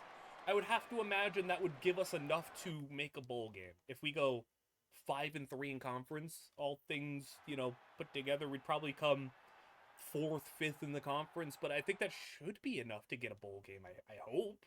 I know the Sun Belt doesn't be getting a lot of bowl games, I don't think, but I would hope top 5 gets you there. Right now, Coastal Carolina, 7-0 at half, and the offense is struggling a little bit. I don't like to see that. And 14-0, and maybe our run has come to a bit of an end. All right. 113 yards. Only 3 first downs in this whole game. Are you kidding me? Defense is just... I feel bad for you guys because you're not playing a bad game right now. You've only allowed 14 points given the fact that you probably been on the field the entire game, and they're going to be run through by 1 quarterback. Oh boy, this is brutal.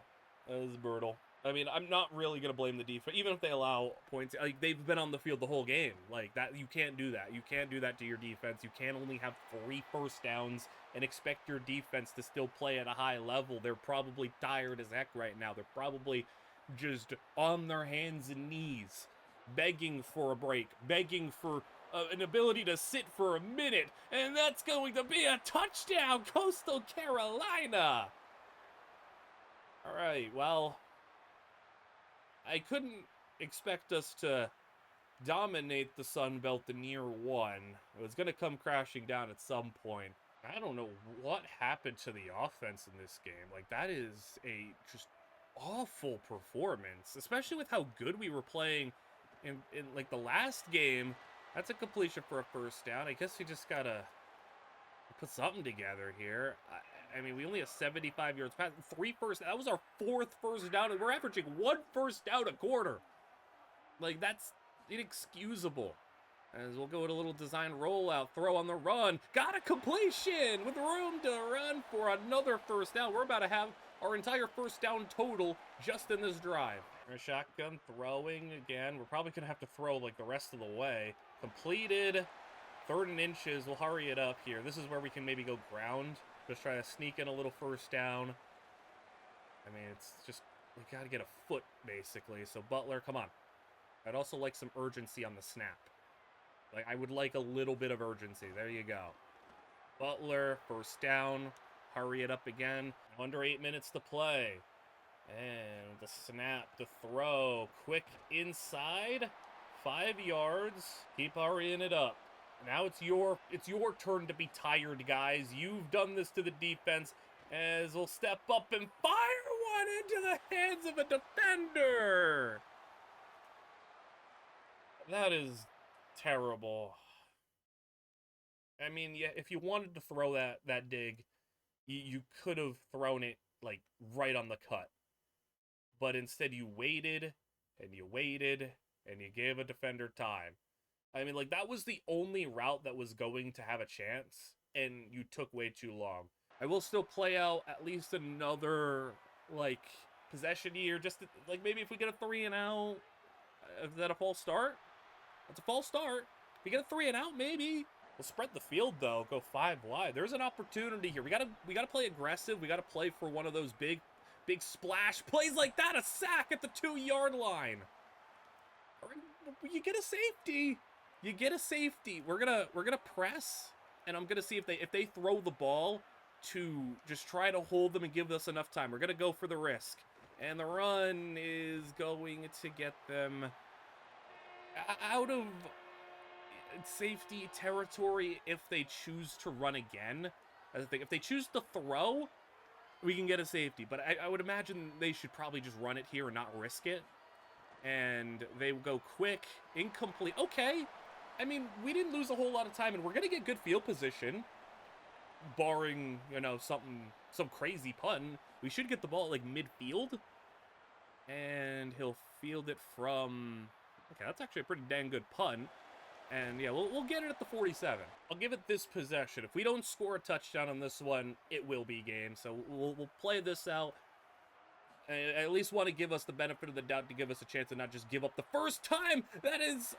Okay, that is in bounds. But the first time we have, like, a moment of potentially, you know, getting blown out or something. That could have been even more yards if we would have been able to stay in bounds there. But that was a good find. A nice play overall. Got us to the 33. Able to get out of bounds. And now short to the back, incomplete. 33-yard line. You know, the target here is maybe within the next minute to score. As we'll move right. Throw on the run. Got him in over the middle, and he missed it. 3rd down and 10 now. We'll go 5 receivers. Or I guess 4 receivers and a tight end.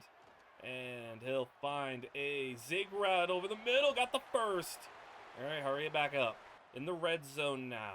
Man, if we would have been able to score on the last possession, that would have been so big. Like, we could be in a really, like, intriguing spot, but, like, it's still such an uphill battle at this point. We would have been able to score last drive and then, you know, get a stop, get the ball back, drive here. You know, you might be able to think about getting that comeback, but it's just, we need a little bit more luck on our side and not to take a sack. 3rd down and 13.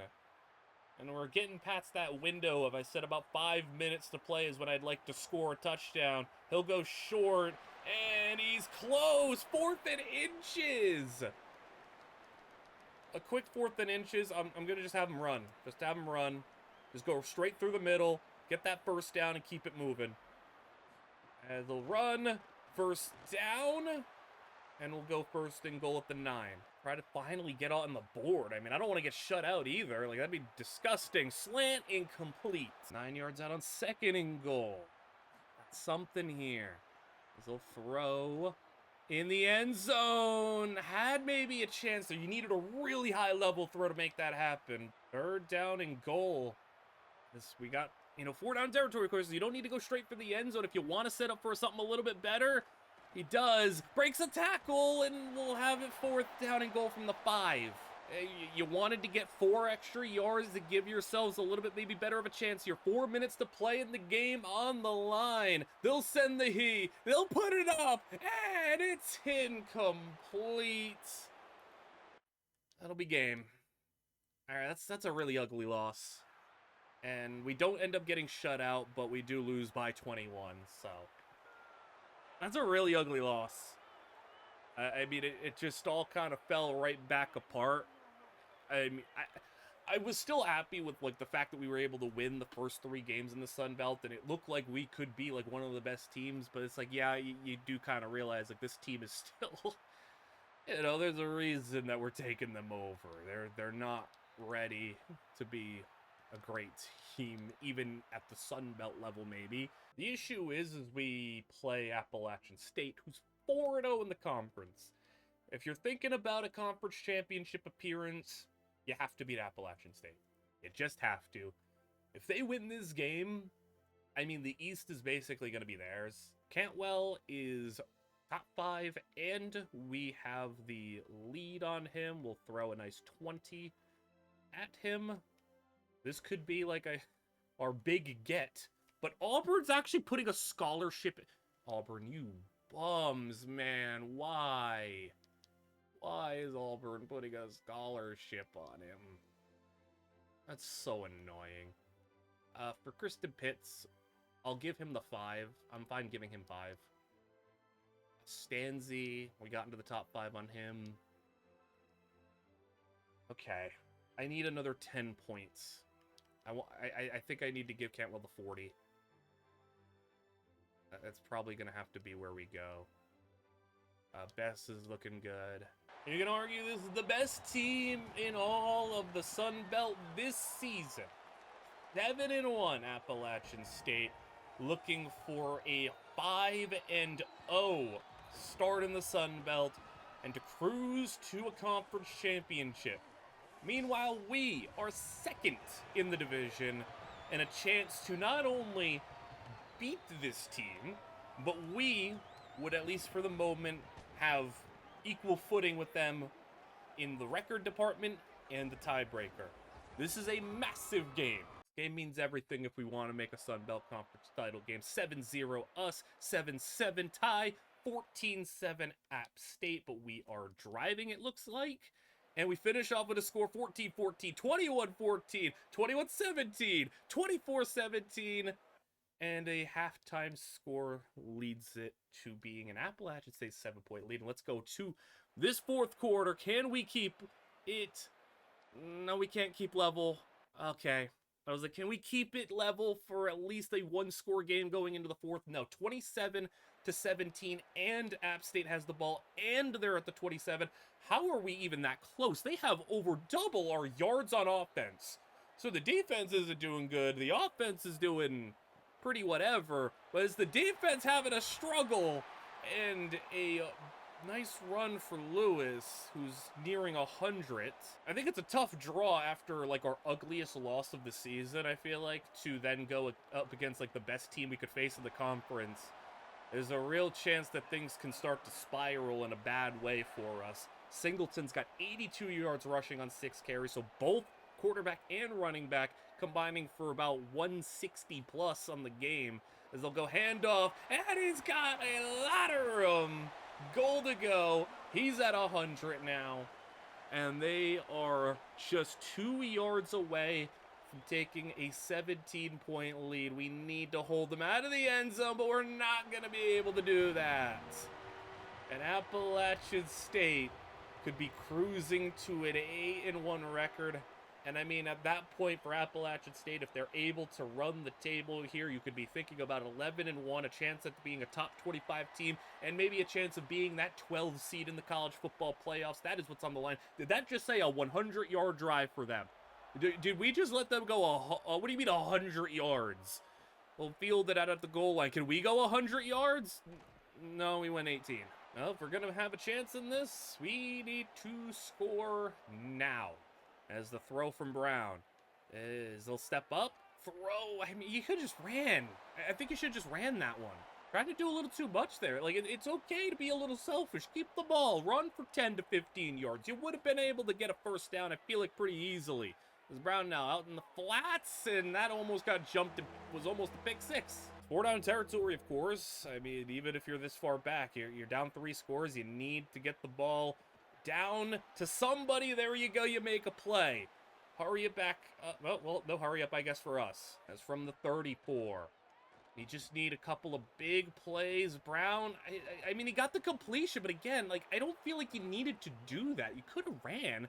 Injury time out of lineman. I mean, it's another scenario where it's like, just run the ball, man. Like, an 8-yard completion, he probably would have gotten roughly the same amount of yards running, but, like, it's a lot easier to just run it instead of having to rely on your receiver to make a tight catch. And there's a big grab down the field.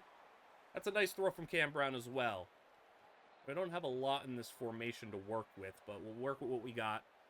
We'll hurry back to the line.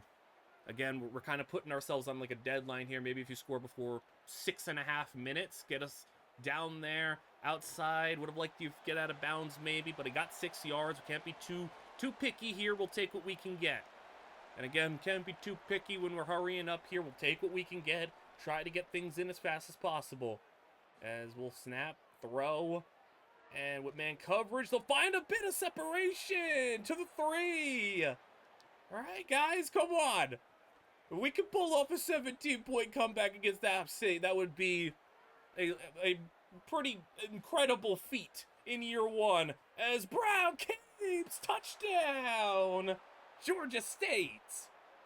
Here's kind of like the deciding factor of if I believe we can do this. If we get maybe not just a 3-and-out, but you stop them within the next, couple of downs here, and you don't allow something like that.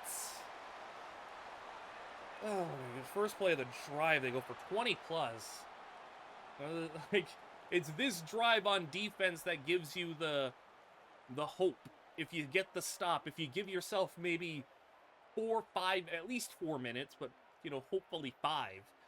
If you give yourself that, anything can really happen from then on. But if you allow them to go and score, you allow them to do something with this drive and kind of squeeze the life out of you, that's gonna do you in, and really just need you guys to make one of those big plays. We're sending the heat here. We got a lot of guys down the line, 5-man front.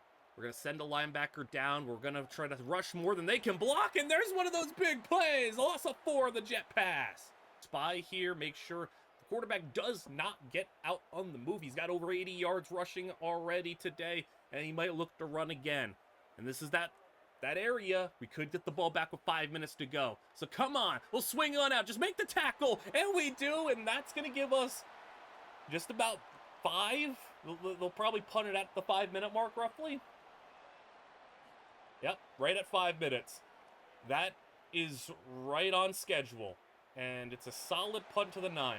So we are right on schedule with what my plan was for if we're going to come back in this game. Field goal on this drive is very doable. I'm fine taking 3 first if we need to. There's a good 12 yards to start this one. I got a formation with a little bit more plays to hurry up in. We'll cancel the play action here, but then from then on out, keep it moving. Try to see if we can hit another big one. I think in order to score the touchdown in this drive, okay, oh my goodness, like a 360 pass into the dirt. If we could score the touchdown first, though, that'd obviously be ideal. I'm not going to force it, though, I don't think, unless we have an advantageous situation. Tight end's got it, coming across the field. The 43. I don't love my formation that I have here, but the play was too good to pass up. Got 2 tight ends out there with 4:17 to play. And he's taking a little too much time for my liking to snap it, but he'll go finally. He can run. He'll take a shot deep. He's got a touchdown! Georgia State!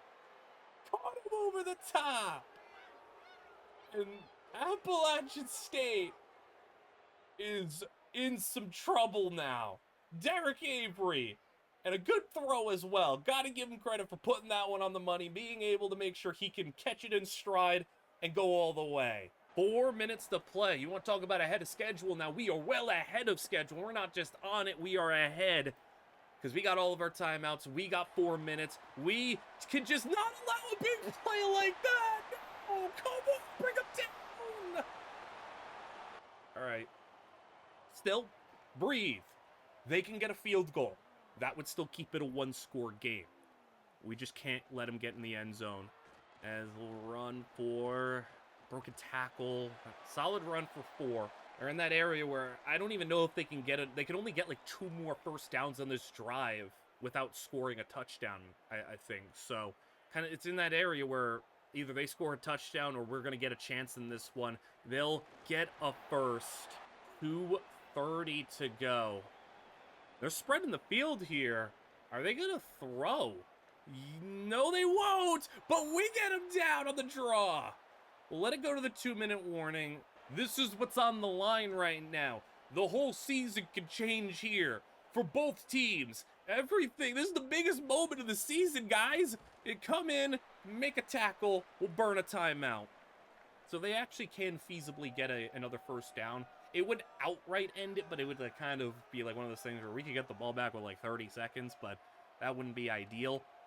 This is our big chance. We're going to contain here. I don't know what that contain looks like, but he'll go with the handoff, and we got the stop. All right, we're gonna have a chance. All I ask for, all you can reasonably ask for, is an opportunity, and we got an opportunity. Field goal try. Can we do something? Imagine we block this though. Imagine, that'd be crazy. And no block, but I mean, given the fact that we were down by 17 with like 8 minutes to go or something, all I could ask for was a chance to win this game, and we have one chance to do it. They'll not return the kick. We need to go 75 yards. So here we go. Brown in the shotgun. Let's see if we can pull off a little bit of magic here. You gotta get rid of it. No, not on the first play, man.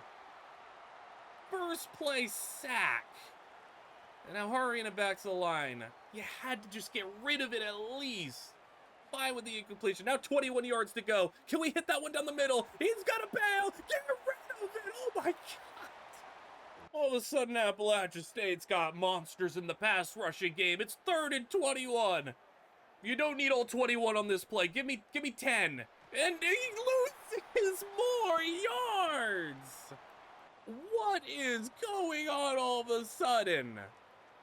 Extra minute to block. It's 4th and 29 for the game. Let it fly. Do something. Throw it deep. It's, oh my God. It caught it. It caught the ball. Are you kidding me? It caught the ball. It got it for like a 50-yard play. Come on. And we got it now after that. We got to put it in the This game is making me freak out. How did he bring that ball? I don't know who that was who just did that. I will give you your credit after the game, but let's finish the job now. The throw is short. Got out of bounds. Gotta get out of bounds. He doesn't. Oh my goodness. Only a yard, and we had to burn our final timeout. Crowd getting loud here. 34 seconds to play. I'm trying to make the running back block. Here we go. 3rd down and 9. We still got 40 yards to go. Come on. Give him time. Accept again. Just no time. And this is the only play that even takes us beyond the sticks. It looks like they might be blitzing again. 19 seconds to go. Just pull one up at least. And it's going to try. Oh, picked off.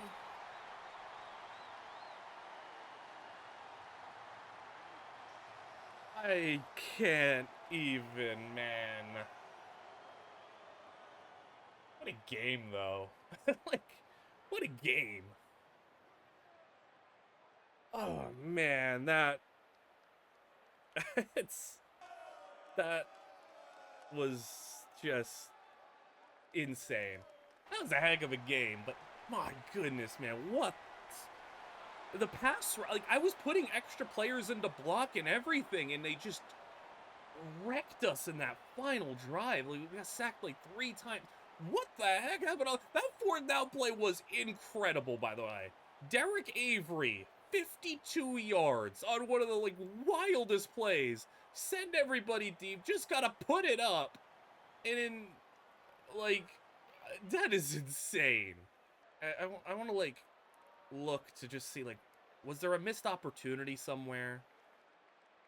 You could have hit this. You actually not only could you have hit this, you should have hit this, but they got sacked. And then we had to run like the same thing on fourth down because that was the only play that really kind of took us down the field. They ran man. I mean, that's probably again, he could have taken that. I don't hate this try though. I don't hate this decision.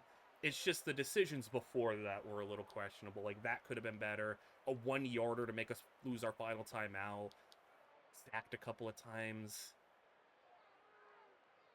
That hurts, but that was a good game. All right.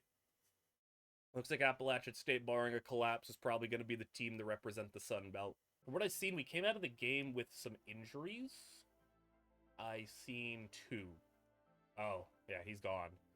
Jonah Reeder out for season with a quad tear. And then Jordan Brown, our tackle, is out for 4 weeks, which is basically the rest of the regular season with broken ribs. So he'll only be back if we make a bowl game. While our hopes of making a Sun Belt championship might be likely gone, I mean, there's a chance we could win out and Appalachian State falls apart. I don't plan on betting on that, but you know, our hope here really has just been, let's make a bowl game. Let's complete our goals. This game goes a long way in doing that. We have 2 home games left. We need to win one of them to get our 2 home wins on the season. Not only that, we need to win 2 of our final 3 games to make a bowl game potentially. And this is the easiest team that we have left. And I don't want to say easy since we're not good. Georgia Southern's not good. Nobody's good, but, like, this is the worst performing team. So if we're going to have a chance to make a bowl game, I would like to not go to 4-6 and have to win the final 2 to make it happen. Georgia Southern's going to go up 7-0 in the first quarter. Offense, please, I'm begging ya. Defense, please, I'm also begging ya. Oh, no, man. This is bad. 17-0 to Georgia Southern. Third quarter. Come on, give me something. Give me something, man. 24-8. And we have the ball to start the fourth quarter. Okay. Not impossible, but, like, it's really disheartening, man. Like, your season's kind of on the line if you want to make a bowl game, and this is the performance you're putting up right now.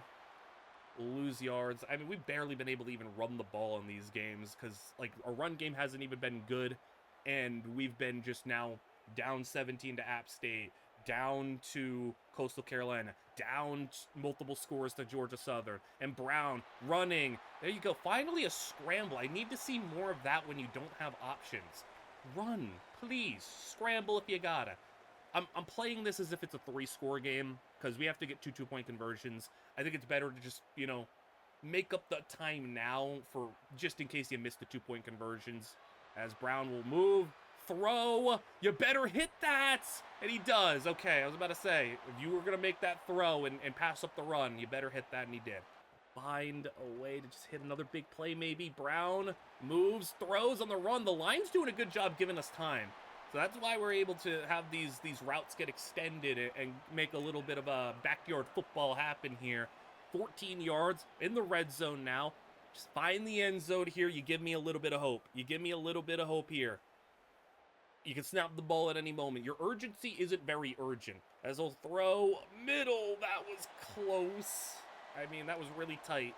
2nd 7. Come on, give me a touchdown within the next, you know, minute max. There's a pass inside the 5. There we go. 4-yard line. Hurry back. Hurry back. We'll try to sneak in a run here. Our run game has not been good at all, but I'll try to sneak one in just so we don't have to throw up 4 straight times. And maybe we can get a yard or 2, make it a little bit closer, and that's no gain.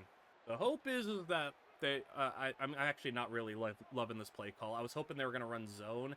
They might be running man. They are. Can we hit the guy on the left? Nope, he just gets sacked. Man, that's brutal. Offensive line is so inconsistent. Either it's great protection or it's the worst thing you'll ever see. 3rd down and goal, and that's... Dude. Oh my God, man. You know, I'm going to take the field goal, actually. I'm going to take the field goal. Like, I'm not going for a 4th and goal at the 19. I said I'm going to play this as if it's a 3-possession game. That's part of it. We're going to make it so we don't even have to get the 2-point conversions. I would have went for it if we were inside the 5, but, like, dude, I'm not going for a 4th and goal at the 19. Let's just kick the field goal. Hope we can get 2 more touchdowns. I know that's probably risky, but I don't know if our odds really help or any better if we went for it there. I don't know what the analytics would say on that one when they have that little ticker at the bottom that says analytics say they'd go for it. I don't know if they'd say go for it there. We'll go with a little handoff as get 3 yards on the play. He's got 65 yards on the day. 2nd down and 7. 7 to play. And go send the little blitz in. That's nice. Nice push. 3rd down and 3. I don't know if their quarterback is really a runner. I'll do it just in case since it is just 3 yards to go. And that is such a makeable play. And he didn't do it. Oh, man. It's a 1st down. It was such a makeable play. That would have been a big one. We would have had plenty of time to pull this off. All right, now they'll throw. Running back picks up the extra man. Got a completion. Breaks the tackle, and he gets a 1st. Are we really going to have that?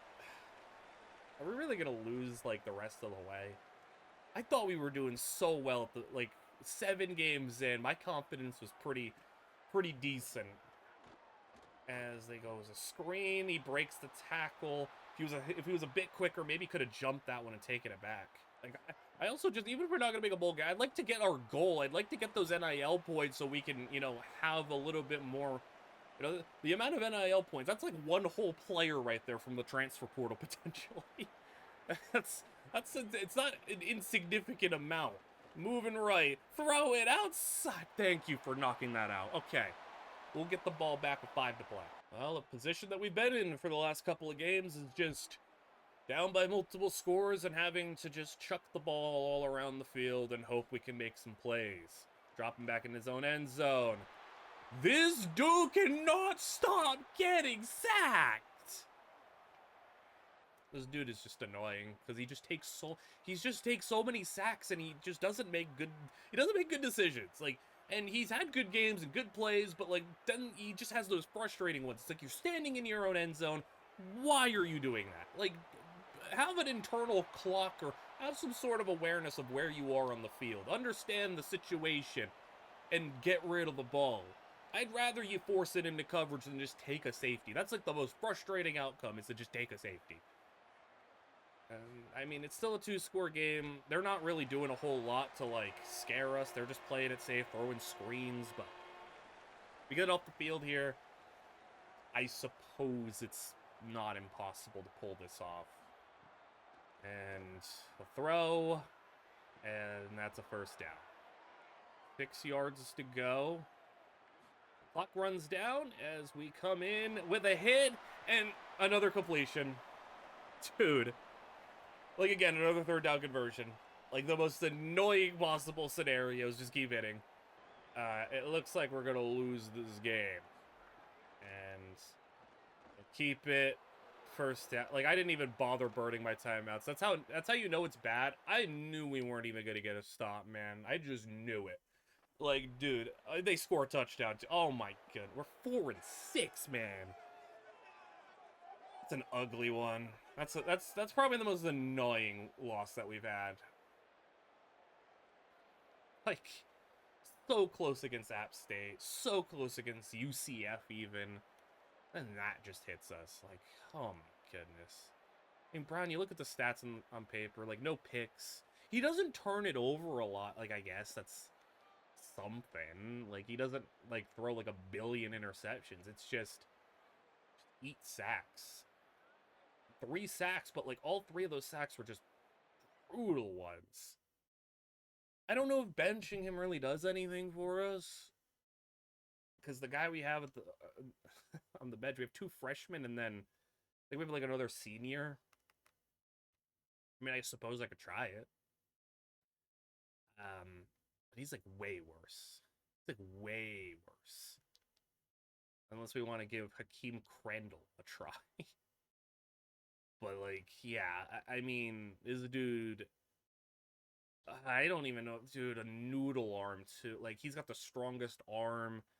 He probably is still overall, like, probably the second best runner we have. He's the most accurate. He's the best on the run. He is the best under pressure, which is scary. It's not even like any of these other guys have, like, a statistic that I can cling on to and be like, oh, yeah, it'll be better because of this.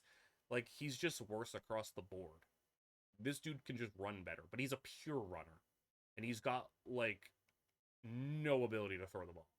So, I don't even know if that's a good idea. Game number 11. Marshall. The bowl game is on the line here, and we know what we're playing for. We know what's at stake here.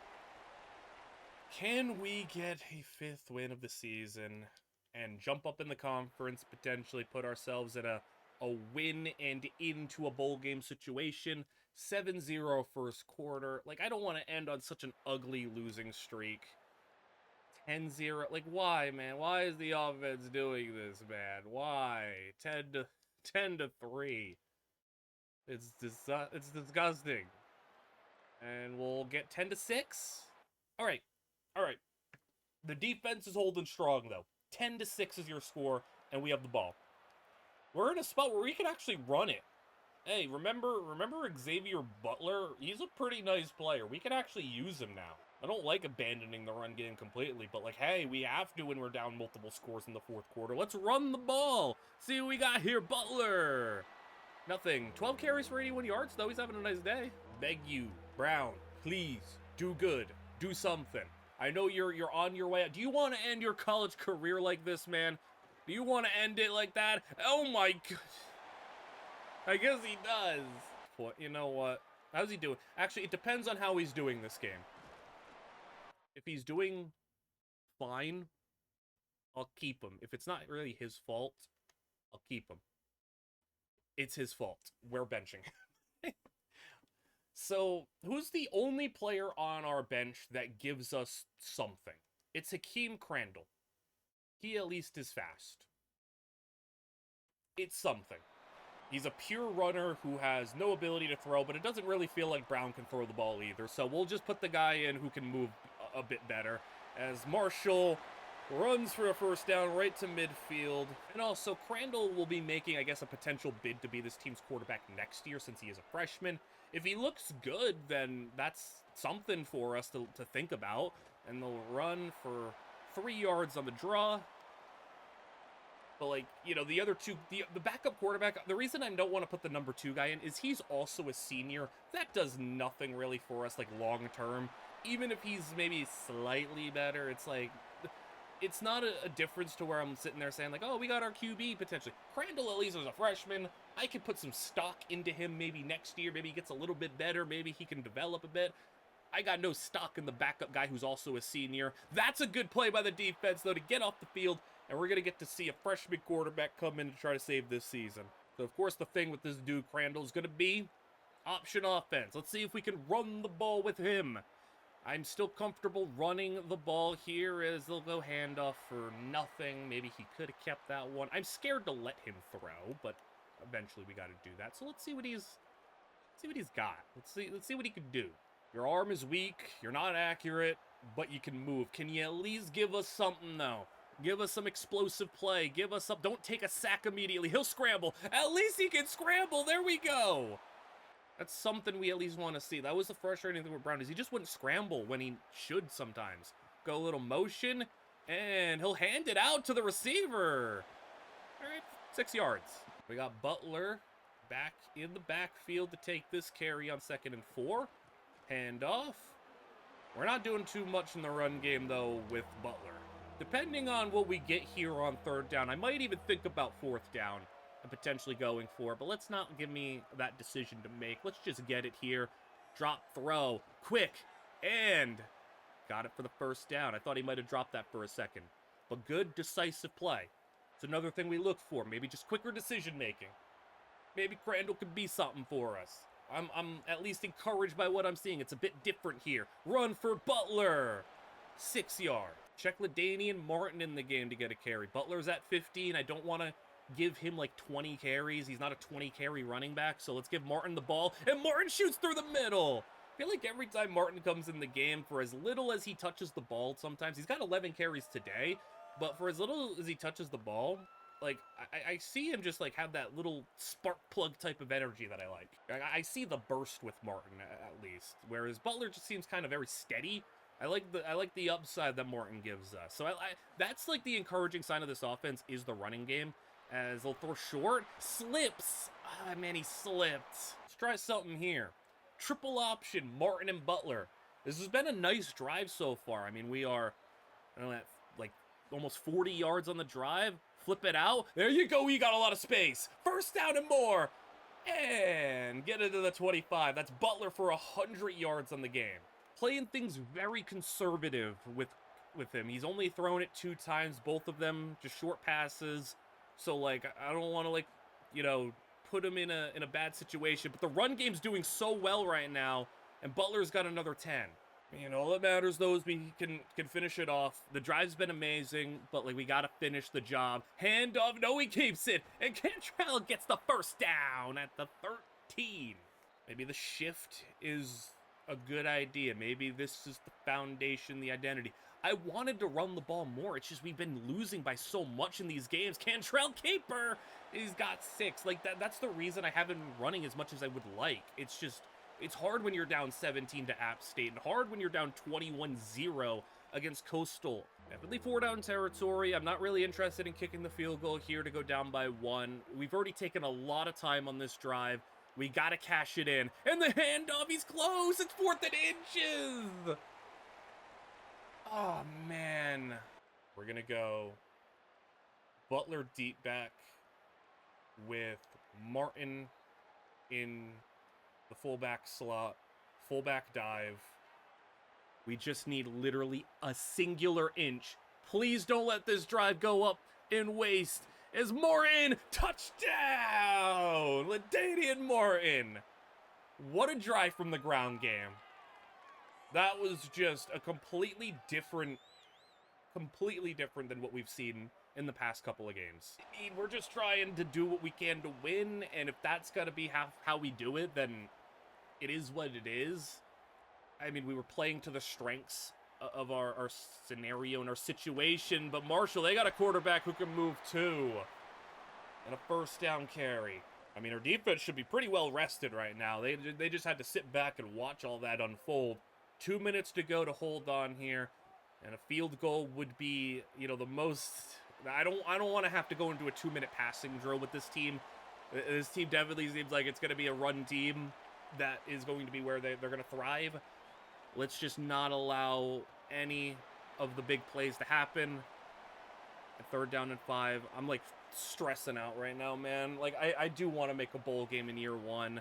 As Marshall the throw, 3rd and 5. He'll scramble. He's got it. He's got a lot of space. And he's breaking a tackle. 41-yard line and a timeout. Just putting contains out there and hoping that they can get him, chase him out on the edge. But, I mean, he just seems kind of faster.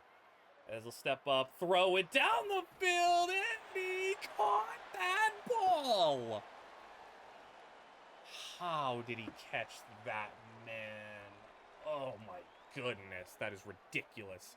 50 seconds to go. Just please hold him out of the end zone. Throwing. And with time, flats, inbounds, he gets tackled, so they burn a timeout. Please let me get to overtime. Don't end our season in heartbreak. 16-yard line, and the throw. With a lot of time, we have the spy out there. We bring him down. This is just concerning, though. There's so much time for him to throw. Eventually, somebody's going to get open if you give him that much time. 3rd down and 8. 25 seconds to play. Got the spy out there again. He'll go for a receiver. Down to the 1. And they're kicking a field goal. Oh, my goodness. They're selling. I think they're selling. They could have a couple of shots, but they have no timeouts. Field goal is good. It's overtime, man. I think we were good on offense when Cantrell got in there and was able to do something for us. Please, defense. And we will have defense first. I mean, the season is coming down to this for us if we're going to make the bowl game. Can Crandall do it, man? Can Crandall come off the bench and save our season? We got overtime, defense first. And the draw is tackled for no gain. 2nd down and 10. I mean, you just got to spy like every play, basically, because he takes off this first chance he gets. They'll go with a run for the back, though. Makes a move, 3rd and 1. It's a 9-yard gain. Send the house. We're going to press man blitz. Just send everybody inside. I feel like they're going to run. They throw. Nice tackle, though. Huge one-on-one tackle. They'll force a field goal. We can win this game with a touchdown. We can win this game. Come on, guys. I mean, miss the field goal, too. That'd be awesome if you missed it. The kick is good. We can win this game right now with a touchdown. Can Crandall be the hero that we needed in this final closing stage of the season? Danian Martin in the game. We're just going to ground and pound through this defense. Martin, there was a little bit more space. I thought he was going to get a bit more than that, but 4 yards will take that. 2nd down and 6. The lighting has even changed a little bit as they'll go with the handoff. 3rd and 4. Crandall, this is up to you, man. I've not put you in a lot of difficult passing situations. This is the one, though. Can you find an open man? No, he's going to run. And he's got the first. He's inside the 10. He does not want to make a tough throw. He's just running. But, hey, it is working. I'd rather him do that than force it or take a sack. That is, just something, to hang our hats on. Quick throw on the RPO for 2. So close, man, to putting us in a Game 12 win and in potential scenario. They'll go with the handoff. Hey, Crandall, you might need to throw this time. I don't know how many times you can get away with just scrambling. You might need to throw it.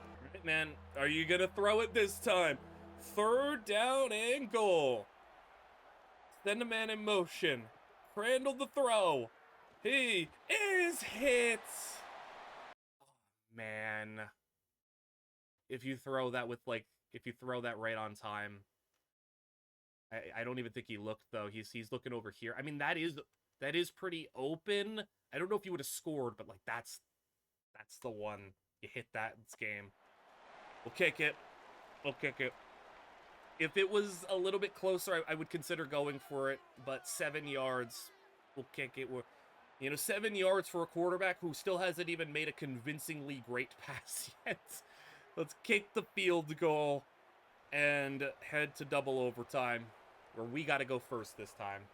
How much more can we withstand here? As overtime number 2 gets underway, and they're all over the option. Well, we're behind the sticks, and now I think... I keep saying it. You gotta throw it eventually. You gotta do something, Crandall. You can't just keep scrambling, I don't think. Play action. And the throw. As caught for the first. And all the way. Touchdown. He made a throw. He finally made a throw. Oh my goodness, man. And the 2-point conversion now is the next key part. Let's just let him carry the ball. Let's see what he got for the 2-point try. Draw. Got it. 8-point lead. And maybe this absolute, actually just like a slugfest, a hard-nosed battle here of just struggle. We just end it. Just end it here. Even if they score a touchdown, just hold them out of the 2-point conversion and we can go. 2-5 wins. Throw on the run. He's got it. And it's just no one even near him. Dude, if it goes to a 2-point shoot, like this is the time. Either you win now or I don't even know, man. Like either you win now or I don't know if we're gonna get the 2-point shootout. I don't know if we're gonna be able to do it. There's the sack. 2nd and 18. I'm like, this game was exhausting, man. He's gonna throw. Turner is outside, diving grab. That's just such a good catch. 3rd down and 6. Obviously 4 down territory, but holding them back there at 2nd and 18. That was so potentially big for us to put him behind the sticks. Now they're fine as he's gonna try to run. I had the spy there. We got him down for 2. Here's your game. 4th and 4 from the 5 to put down Marshall for good. He'll throw, and it's a touchdown. Not over yet, but a 2-point conversion. The touchdown can be forgiven if you just stop him here. Once again, game on the line, and the handoff is down. It's finally over. We get the win, 24-22. And Crandall keeps our season alive for one more game, where we have a chance to win our 6th game of the season, to complete our goal of winning the 2 home games that we need, and to make some recruits that we have visiting very, very happy. That was stressful, man. I mean, Crandall, yeah, he played better, so we're gonna roll with him next game. I think that's the only logical thing we do here, and just like it's one of those things where the game script is gonna be like, hey, just keep it close, keep it a 1-score game. Don't get behind the game script, and you don't have to force Crandall to throw the ball too much. So we had a little bit of magic in Crandall to be able to come out, have that amazing drive, a 15-play, 90-yard drive to beat Marshall eventually as it got to overtime. Now, can he have a full game of starting and be able to take out a team who's in a very similar situation to us? I would say actually identical. 2 5-6 teams. 2 teams at 4-3 in the conference. 2 teams in which, if they were to win, it's very likely they're going to get a bowl game. This is the playoff game in a sense. I mean, one team is going to go home below 500, guaranteed not to play another game this season. Another team might be going bowling. Louisiana.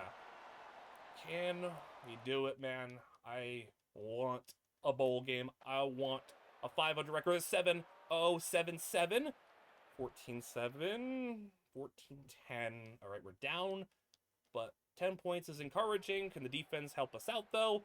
Here we go. 14-13. Halftime. 14-20. All right. We're winning.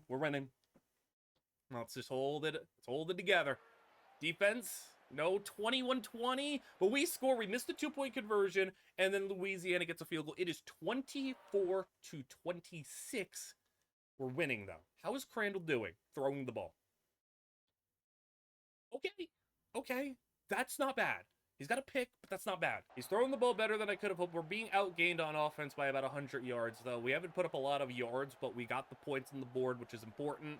As we'll go sweet. And Butler got the edge, and Butler's got 6 yards. All right, 10 carries for him. He's doing pretty good on those carries. And, I mean, with his usage not being that high in the first 3 quarters, we definitely have the ability to give him, maybe upwards of 8 carries this quarter. As we'll go handoff on 3rd down. Oh, man. Do I go for this? Is this risk worth the reward? If we get the 1st down here, no guarantee that we score. If we don't get it, it's very likely that they're going to score. It's too early in the 4th quarter for me to want to go for it there. If it were a yard away, I think I would have been okay running the ball. I'll punt it and try to play the field position game here. Oh, that was a terrible punt. Okay, maybe I should have went for it. That was a terrible punt. That was... Oh, man, that was a bad punt. Yeah, I if I would have known we would have punted at the 27 like that, I probably would have went for it because that's just brutal. All right, well, let's see what we got defense here. Got the towels. Everyone's swinging their towels. Play action. And the flats. Seize, swarm, chase. 2 defenders there. and their quarterback's name is Lunch. No way that's his birth name. No way that their parents named it. That's got to be a nickname, right? Lunch? Lunch is his name? Surely not. Any Louisiana fans out there, give me the rundown on that one. We'll send the blitz, and he's getting eaten like he is Lunch because he just got sacked. 3rd and 23. I'm gonna let him run if he wants to run. I would hope he can make a tackle if he tries to scramble for 23 yards. Let's see what we got though. Man coverage across the board, and outside that's well short of the sticks. Awesome job, defense. All right, so turns out that was the move to punt the ball. We basically have the ball right where we punted it away and missed out on that 4th down opportunity. And we got to win a new set of downs. And the keeper, Crandall to the edge. It's got the 1st down and a gain to the 39. Hey, man, if we don't get a good quarterback in the portal, I mean, hey, Crandall could be... he's definitely going to be the front runner to be the starter next year. If we don't, that's again, if we don't get a competent quarterback in the portal, which I'm still going to try to get one, but if we don't, is it the worst case to, you know, end up with this dude out there if we can prevent him from transferring? As a run through the middle, Xavier Butler, good job.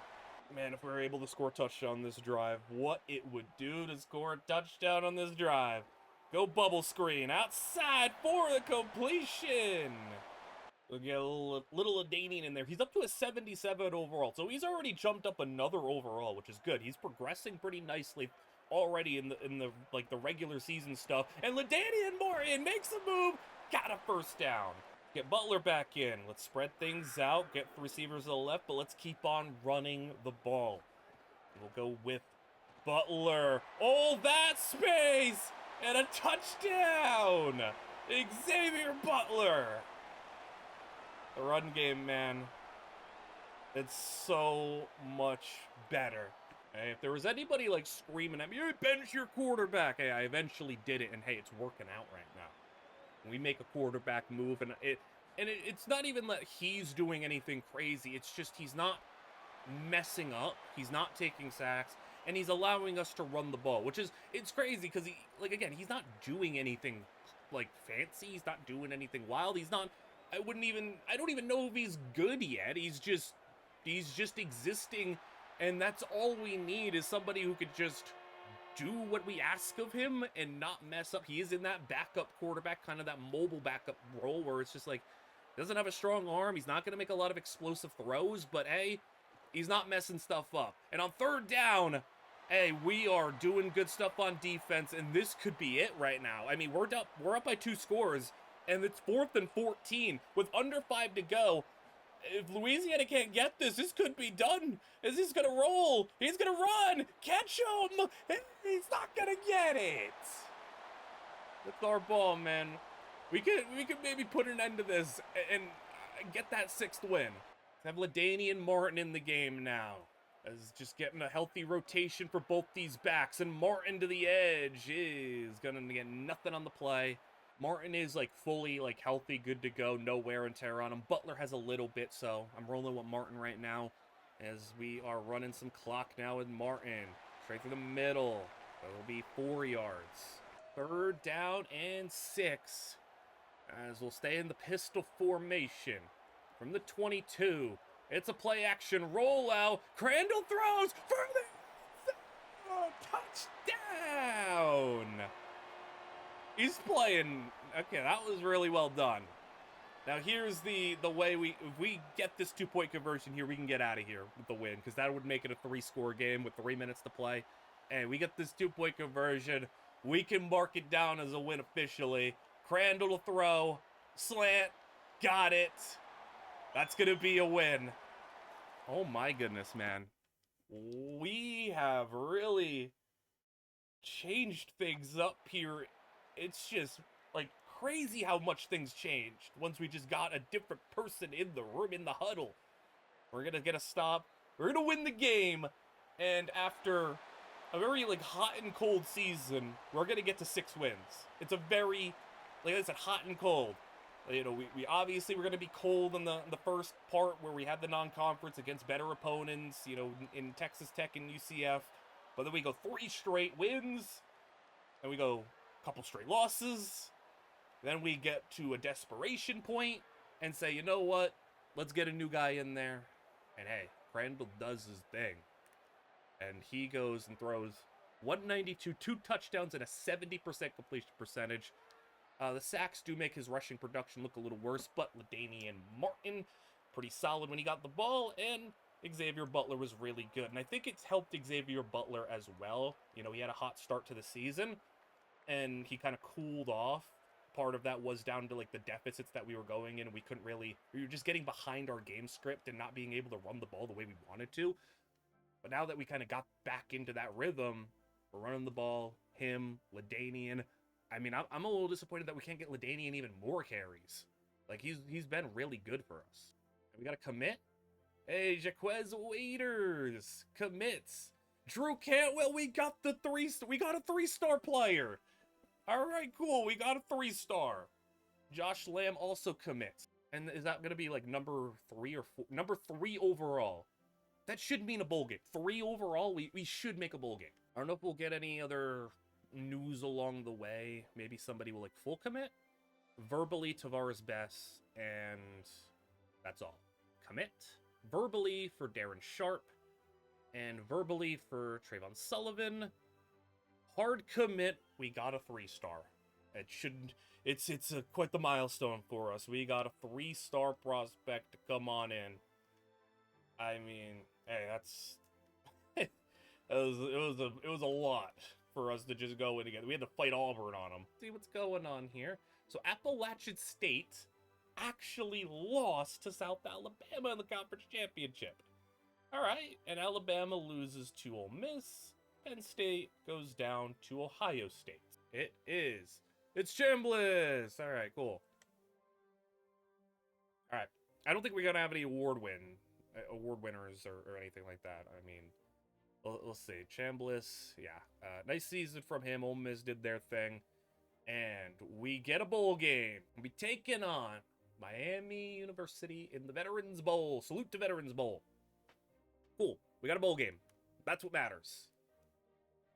We didn't get any award winners. Allow few. Okay. I'm confused on this. What do you mean I didn't win 25% of my home games? I did. I literally did. Home loss. Home win. That's 1-1. 1-2. 1-3. 2-3. I only had 5 home games. Huh. I still won 2 out of 5. Home 2-3. Yeah. That's 25%. Did I read it wrong? Am I reading it wrong? Please tell me I'm not reading it. Win 25% of your... No, I'm not. What did I do wrong? Dick, man. That was the biggest goal, too. And I didn't even get what I earned that. So we're going to have no first-team All-Americans. I thought there was a chance our safety was going to make it after the start he had. A Sun Belt. We had Jabril Rhodes and Nelson make it. Safety didn't even make first team all okay. Then we had Xavier Butler.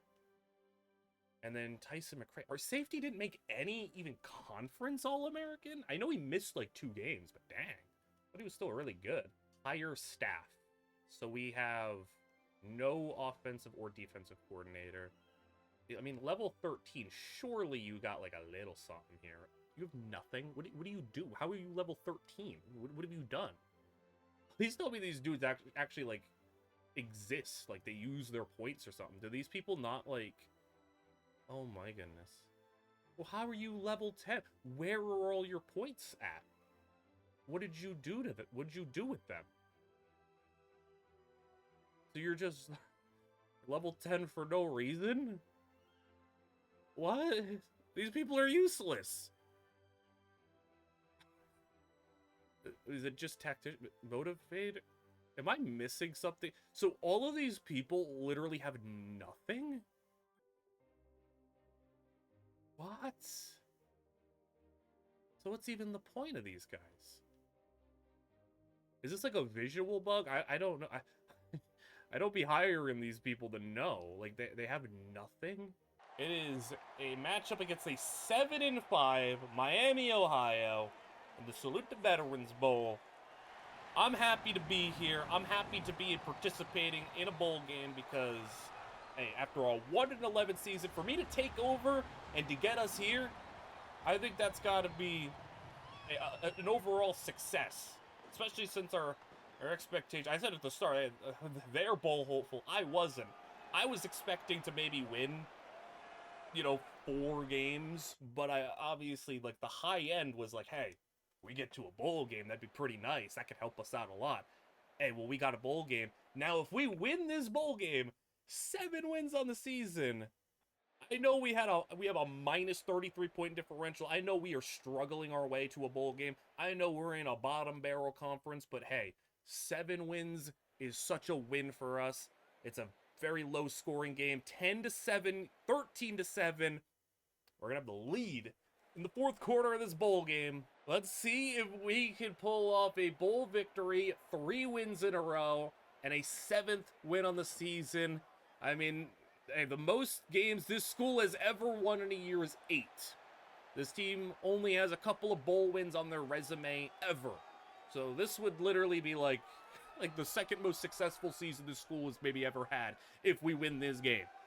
That's just kind of the what we're working with here. And I would have to imagine at the very least we would have to go up half a star. We can't still be 0 stars if we win this game. But I'm talking too much about the future. Let's talk about the present. We are winning this game by 6. 30-yard line. Miami, Ohio, with the ball driving. And a quick throw inside. Caught for 7. 2nd and 3. As from the 24, they send the back to the left. Go with a keeper for the quarterback. And he got around the edge, and the cornerback made a tackle. He avoided the blockers, and a nice job. So we like to see from one of our star players, Deuce Walker. We're bringing the safety down. We're going to spy him. They're spreading the field. We got man coverage across the board. They're going to send him in motion. Could it be a jet pass? No, it's a keeper. And met at the marker, but he's got the first. From the 20 now, as he'll go for red zone opportunity, a chance to take the lead here. Swing it out to the back. Make that open field tackle and a loss of 3. That was a big tackle, and the ability to knock them back behind the sticks. We're already about a quarter of the way through this 4th period as the throw with separation. He had a chance. He had a step or two. If that was a good throw, that's a touchdown. We got away with one. Now from the 23, let's zoom in a little bit. Let's see what we got going on. 3rd and 13. He'll step up, try to run, but he's down. Alex Mullins got banged up. Hey, it's all right. They'll settle for 3. Successful overall to keep the lead in our hands, and we'll be able to take over this ball with about 7 minutes to play with a 3-point lead for our rushing offense. I just took a look at the stats, and oh my goodness, Crandall, hey, it's a miracle we're winning. He ain't playing too good right now. Neither is Xavier Butler. He's not having an overly productive game. The guy who's leading the way for us is LaDainian Martin. He's got just 3 carries, but he's like our leading rusher.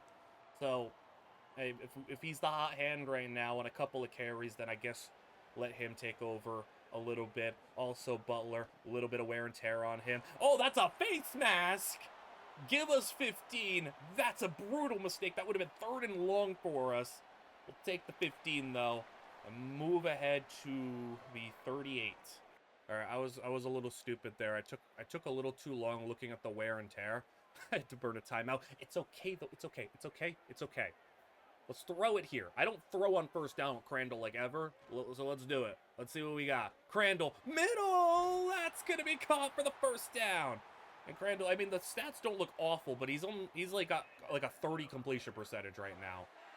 And yeah, I mean, the stats that he is like negative on right now for his wear and tear aren't too bad, but he does have that little risk of injury. Crandall, though, I see space! I see room in Crandall! 1st down. Butler comes out. Martin comes in. And with 5.5 to go, we'll motion Martin. And Martin will take the carry.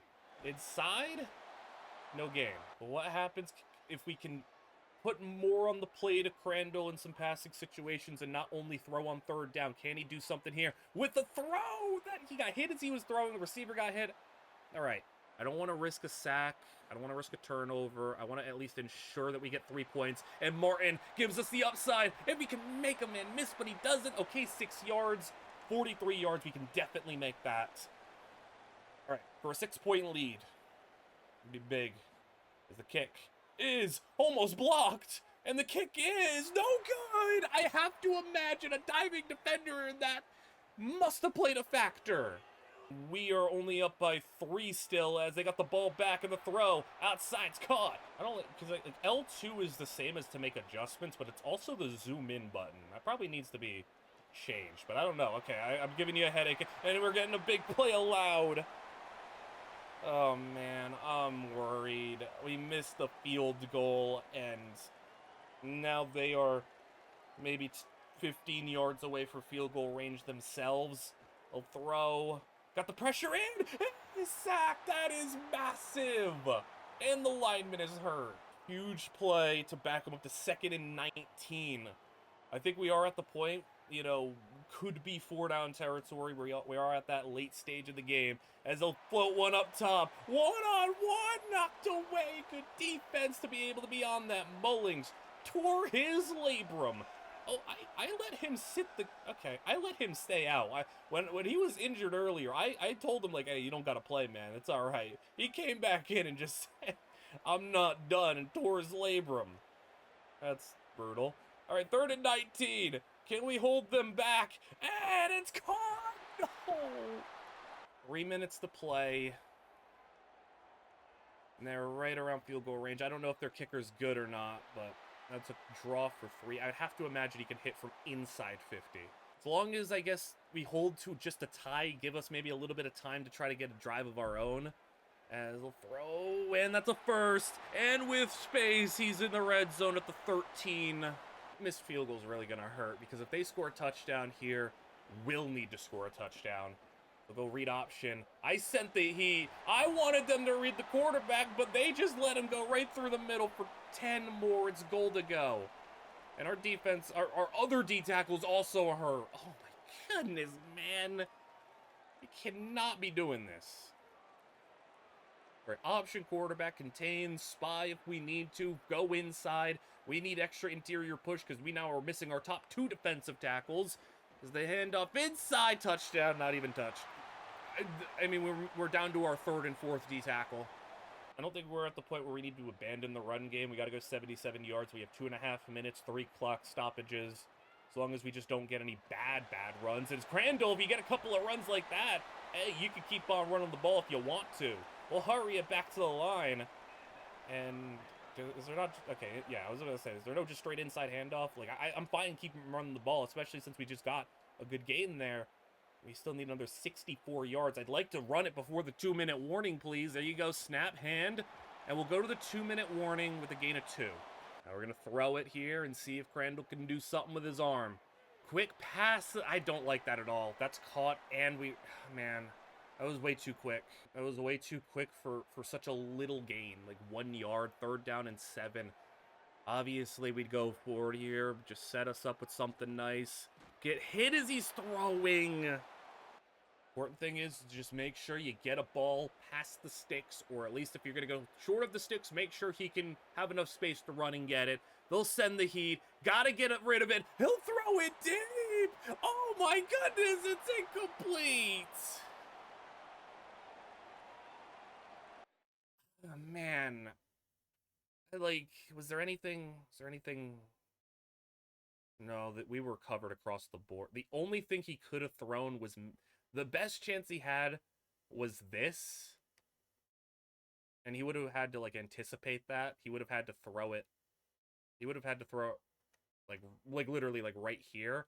That would have been our best chance. That was doable.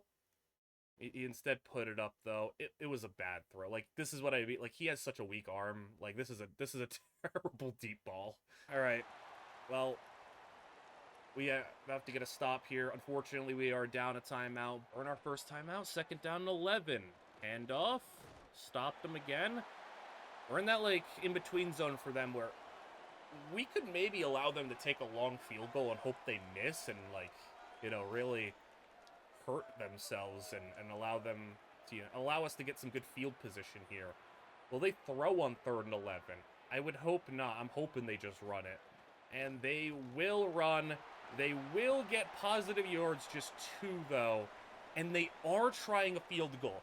So regardless of if they make this or not, it's a one-score game. The thing here is if they miss this, we get great field position and a chance.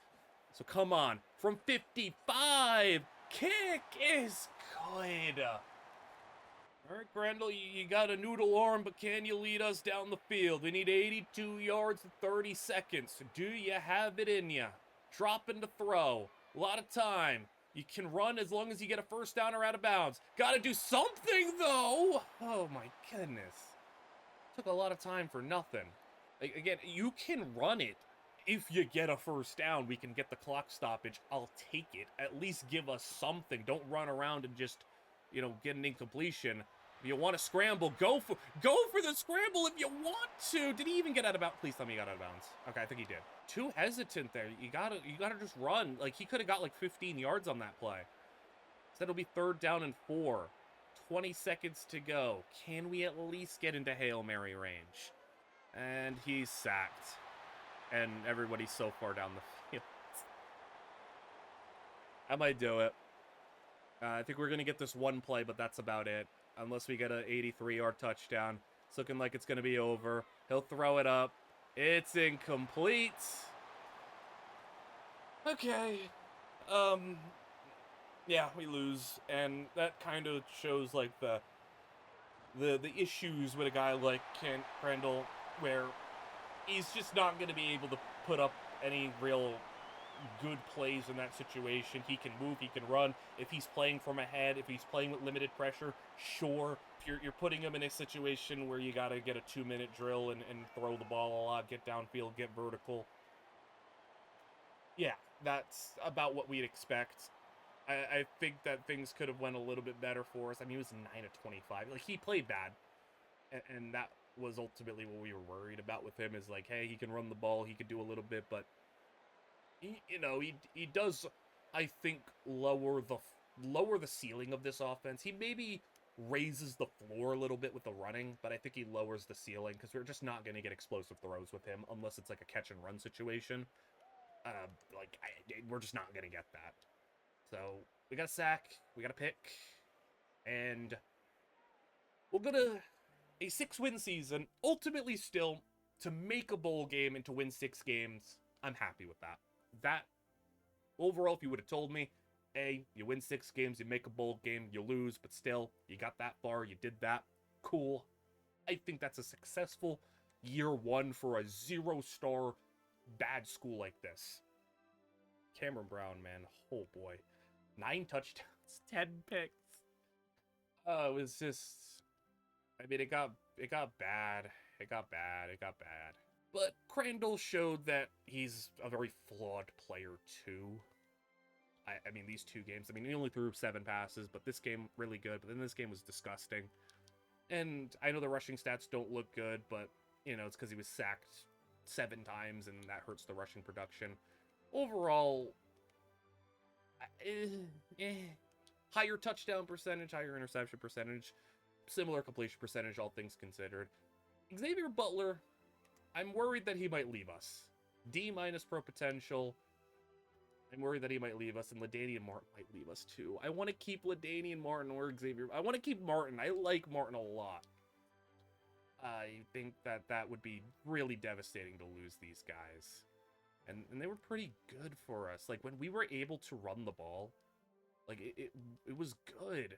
And then we got these games, obviously, but, like, when we got to actually play how we wanted to play, it was just good stuff here. But LaDainian Martin, I mean, the explosive runs, 47 carries, 4 20-plus yarders, 5.6 a carry, 3 touchdowns. I liked what I seen there. Kyle Washington, none of the receivers really wowed me. Derek Avery is probably the best. He had that crazy catch against Appalachia State, but, you know, I do think we overall maybe need somebody who can give us a little bit more juice in the receiving game.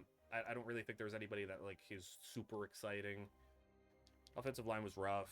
Defensively, leader in sacks was 3. Brutal. And only a couple of interceptions. Kicking 19 of 22 is actually fine, but I mean, missed the brutal one. LaDainian Martin also had a kick return touchdown. I did not see that. And our national champion is Trinidad Chambliss and Ole Miss. So we have been awarded 115 points from completing. Okay. And, oh, for our school grade too. Did we go up? Did we go up? We are a half a star. We're half a star. Sick. Okay, we got some points to work with at least. A little bit more. Let's get into the important stuff, which is our NIL. So the staff, we have 100 invested into our staff, which is just us. It's just us as a coach. Facilities, basically nothing. Recruit NIL, we have 60. And then roster NIL, we have 165. We have 220 unspent. Let's see who we're going to be able to keep. We have a lot of at-risk players. Oh. Alright, I like to go position by position. So, TJ Stanley, I'm going to just take off the points on him. Like, I don't need him. And if we're going to roll with one of these freshman quarterback, it's going to be Crandall. So I'd rather just get the guys that I have coming in the building and then find a transfer portal. I'm at least going to have 3 quarterbacks on the roster, it looks like. And I would hope to get one in the portal. 15 points isn't worth spending on a guy who's just never going to do anything for us. Now, the issue here is Xavier Butler. We have to let him go. We have to. 125. 125. He's not even going to stay. The only way Xavier Butler stays is if we give him everything. Yeah, we're going to have to let him go. That stinks. The positive, though, is LaDainian Martin's going to be fine. Alright, well, it's a good thing I invested a lot of, like, effort in getting a look at LaDainian Martin and really like LaDainian Martin because that's going to be our guy, because Butler's just... I'm not spending my whole NIL budget to keep him. That's ridiculous. Like, he's a nice player and all. He's not worth that much. Kyle Washington is going to... Yeah, he's gone too. We'll keep Derek Avery, though. And then with these guys, I'll keep Dupree. He's 6'5", speedster. Like, that still is something. A lot of these other guys, I'm not really sweating. These 3, that's going to be 4, that's going to be 5. So maybe one more receiver would be worth keeping. But all of these guys are normal dev. I think I'll let the rest walk. Tight end, Grant Hollier. We'll give him 10. James Dodd. I mean, I don't really have a lot of tight ends coming in, so we can kind of let that go. All right, offensive line should be good there. Normal, I want to keep this dude. He's a freshman. These freshmen are a little bit more acceptable to let walk. They're not really, like, going to move any needles for us. Our center. He's not that good, but, like, we need a center. Guard, I'll throw 5 on him to see if we can keep him. Diaz. Oh, I wanted to keep you. Yeah. Kelton Smith. I'll let Diaz go, but I want Kelton Smith and I want Maskell to stay. You don't need to be here. But those 2 do. Elsie Howard, star dev, we'll keep. Kramer Jr., we'll let go. This is brutal, man. We gotta let so many players leave. I'll try to get away with 5 on him. Mullings we gotta keep. He's a freshman, 75. He's pretty nice for us. Cray, no. Dang. I'll try to get away with maybe 5 on Harvey. This is brutal. I feel like we had a pretty decent season, all things considered, and so many people want to leave. I don't blame them. Like, we're not a good team. It's like, dang, man, you could stick around. At least Deuce Walker is chilling. Deuce Walker is chilling. And we can even get some points back on him. That's good. Toby Bolton. A 5. We could put a little 5 on him. And then Tyson. What's a Maxi? I want Maxi to stay. No, not Maxi. Not Maxi. Oh, the good safety's graduating. Okay. Maxi was the dude who missed that tackle and was really stupid in the UCF game. That's all I know him for. I'll keep Tyson Jr. Yeah, I'll keep him. And we'll like a 60 overall freshman. I don't need to keep him. All right. This is going to be what we have to do. We have to let Xavier Butler walk. Even with all the other stuff, if I were to put everything I have into him, he wouldn't stay. Like, we have no choice. And I'm not... Also, I don't... Like, he is a normal dev at the end of the day. Like, he's a nice player, but he is normal. I don't know how much better he would have gotten. Kyle Washington, that's really interesting that he's worth that much, since he is also normal dev. But he's a sophomore, 79. Jalen Poe... I mean, what does he even want? Brand exposure, like... I can leave. Like, Savion Harts. I guess that does... We need to keep another running back. Jalen Poe.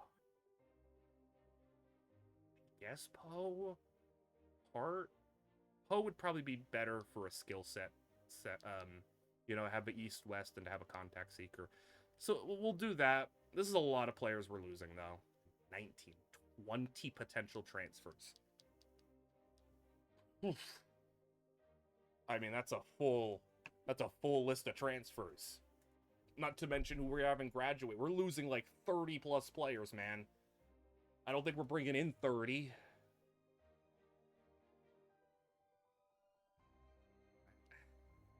I mean, do we cut anybody else at this point? Do we just like say like, dang, is what it is, and just pull back even more points? Because I do want more points.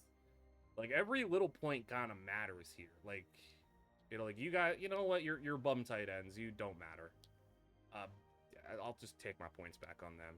Everybody can't... There is a limit to people that can transfer. I'm pretty sure it is only, like, 20 people can transfer. So, give me my points back.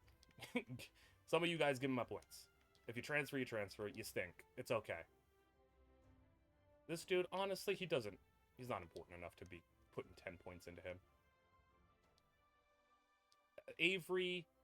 Poe really isn't that important. I just need more than one running back still on my roster. Dupree isn't that important. He's not that important. Some players are going to leave. Is what it is. We can't keep everybody. Is there any, like, guys that I put points into? Like Malik Jackson. Oh my, hi, and he didn't... Okay, man. Actually did put points into you. You disappoint me. We only get one more persuasion chance. We get one more try at somebody. We have Peter Diaz, but he's not going to be the starting... He wasn't going to be the starting tackle. So Diaz... Trey Mittman, no. Oscar Wright. McCray. Stanley. Dodd. Hardy. I guess I'll go with Hardy, since I actually did care about him a little bit, but yeah, he's gone too. All right. How many seniors are we having graduate? 6, 7, 8, 9, 10, 11, 12, 13, 14, 15, 16, 17, 18, 19, 20 seniors. And then... Yeah, like losing like 40 players. Butler hurts. Kyle Washington, kind of disappointing. A lot of these other guys, it's like, you know, is what it is. They weren't special anyway, and a lot of these other people were like, they're seniors, they're going to leave anyway. We're going to need a lot more.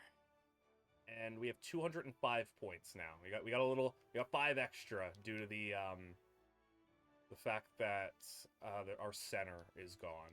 But hey, man, our top prospect here is a center.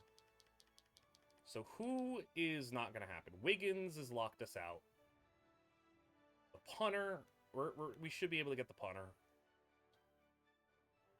And I have a scholarship on him. Ramirez should be good. Lorello should be good. This dude, we should be able to see what we can do here. I mean, we need quantity and quality. Like, I don't even know. I don't know if we're going to get Pitts. I think since I've already gotten this far on him, like, I gotta try. I just don't think I'm gonna get him. And then this dude I'm just kind of keeping an eye on. Keeping an eye on him. So, I think... I mean, he's open. We're not gonna be able to do that. Ty Hawkins. Is there anybody cool here?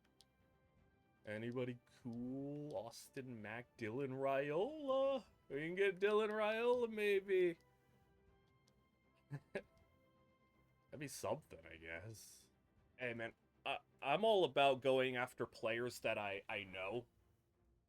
How about Matt Leinert's son? He's cheap. Matt Leinert's son. It's like the only name down here I recognize. I don't think there's going to be like anybody else I know. The thing is, I actually do know Jelani Thurman, so honestly, that's a move. I know Jelani Thurman. Jabril Rawls. Okay, I know Jabril Rawls, also from Florida State Dynasty, but like Rawls is pretty cool. That's actually not a bad player. I'm actually curious if we can snag Dylan Raiola. Can we snag Dylan Raiola? He is available. Where is he? He's up here. Nobody's going after him. If we can maybe snag him without a scholarship, get a year of Dylan Raiola, okay, we can work with that. Oh, Jerome Bettis Jr. Oh, we could get Jerome Bettis Jr. Oh, that could be fun. That could be fun. Let's get all the kids of players. Imagine Matt Leinert's kid throwing to Jerome Bettis' kid. See, we can do some stuff here. So, Leinart is going to be an easy, like, we should be able to snag. And if we do that, we're fine. That's like at least we can get him. Raiola, I'm gonna throw like 10 on him just to kind of see. Priestley, he's a freshman. I'll give him like a 0. And then Alexander is going to be more of like the high floor. He could be like the potential backup for this team for next year. And he is interested. I think we could throw 10 on him. See what happens there. Wide receiver. So Jerome Bettis, that's going to be the one where I'm like, yeah, give him 10. Give him 25 points. Tyson Turner, we really do need some physicality at wide receiver. And then Leacock here is the best receiver interested in us. I could throw him 5 and give him 10 points. And then we're likely going to get these 2 receivers as well. Jelani Thurman, I think, is a good get for us. Let's go and throw 25 on him. And then at tackle. So Boone here is interested. We'll go 5 on him. And these guys that like we're not on the board for, it's like very much you got to throw 5 on them. Yeah, this guy gotta throw him a 5. I just gotta hope some of these get through. Like that's kind of the thing. I just gotta hope some of them work. Honestly, this dude, I'm not even gonna bother. I think we can just get a better player in the portal and go through less effort. I think this dude will probably be just as good for a year, and you know we'll set up for the future for him. This dude, yeah, we'll throw 5 on him. Actually, yeah, we'll throw 5. Rawls absolutely will get points on him. So we go and throw scholarships your way. Give you 10. I don't know if this is a good strategy and if this is going to work. This could be disgusting. This could be a terrible idea. But this could also be a good idea. I don't know. I don't know what the advantages, like, where we could find the edge here for being such a small school. I mean, we just lost 40 players. We're not even going to be able to get all those guys. We're not even gonna, it's not even possible for us to get 40 players back. Like, we'll do that. And if we need to put more in, we'll put more in. But, yeah, we'll just stick everybody with, like, 5 points. But we're going to see. How does this go? Oh, this might be terrible. All right, so we're not going to get Pitts. We're not going to get Priestley. All right, that's fine. I mean, we didn't get locked out of that many players, though. So Raiola still has no offers. Priestley, we're not going to get him. That's fine. You know, you're not going to get them all. But Bettis. Okay, Bettis, we're up. I just need to make sure, like, nobody, like, thinks about these dudes. Like, Bettis, I want him so bad that I'm actually willing to just throw 50 on him. Dylan Raiola, man. That could be really interesting. Alright. Let's go position by position. Liner, we're the only one on him. Raiola, man. It's risky to go down this route, but, like, if nobody's gonna go for him, that would be interesting to have Dylan Raiola for a year, and then maybe we could pass it to Leinart afterwards. Alexander, we are looking good. Receivers. Leacock, we're up. Tyson Turner, nothing on him. Okay, this actually went a lot better than I thought. And I don't think we're going to get Martin, though. I mean, it's Air Force. Is Air Force going to scare me away from a player? No, Air Force don't scare me. I'm not going to let them scare me off of a player. We'll up it. Marshall. I mean, he's a 2-star. I'm not fighting that hard. Okay, Georgia Tech, though, that could probably get me off of a player. I'm not going to fight a school that's definitively better than us. So, Michael Dukes at running back is going to be one of them. Then Massey at tackle. I just think the 5-10 combo probably is the move. Eli Sanchez a guard. A lot of these dudes are freshmen, so, you know, we might get a lot of mileage out of them. Adonis Hoover is from Indiana, so could be a nice player for us. Reese is the other linebacker from Auburn. Again, could be something nice. And then Percy Morgan was the safety that I was going to go after, so we get to go after him properly this time. We have 30 hours left. Do we have anybody in the top 5? No extra players in the top 5. So we just have hours to add. I could just throw 50 on Raiola and just hope we can get him. I think it'd be really, really funny to just get Dylan Raiola on this team. Some sort of a splash, some sort of something. All right, we didn't get locked out of anybody. Good sign, of course. So is Raiola... No, a team. No, Memphis. But I mean, we have a bigger bar than them.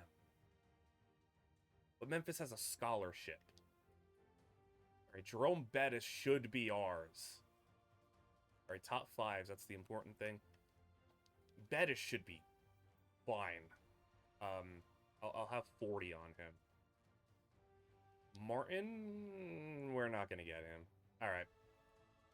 I'm not gonna stress too much. Wosley, I think he's gettable. I actually do think he's still gettable. I'll go 10 on him, and I think I'll just put a full 40 on him.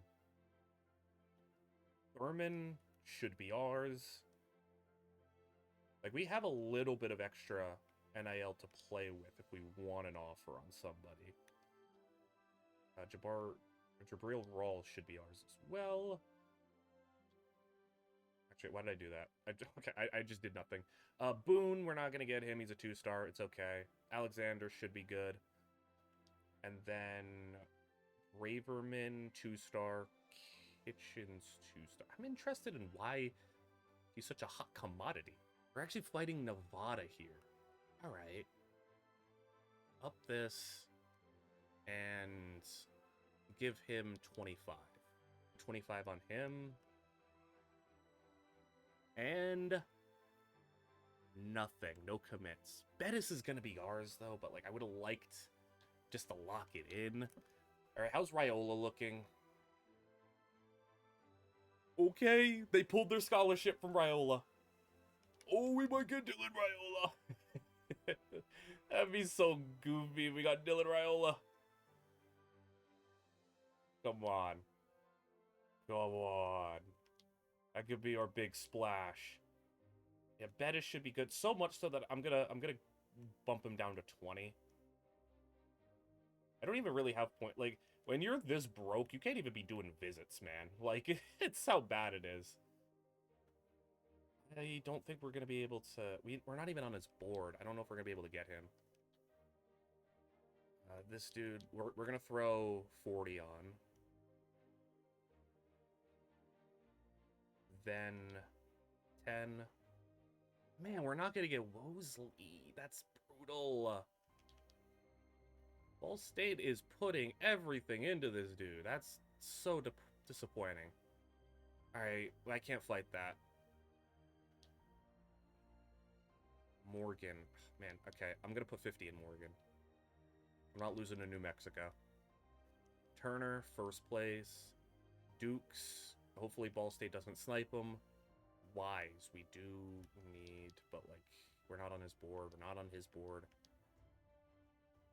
Be good.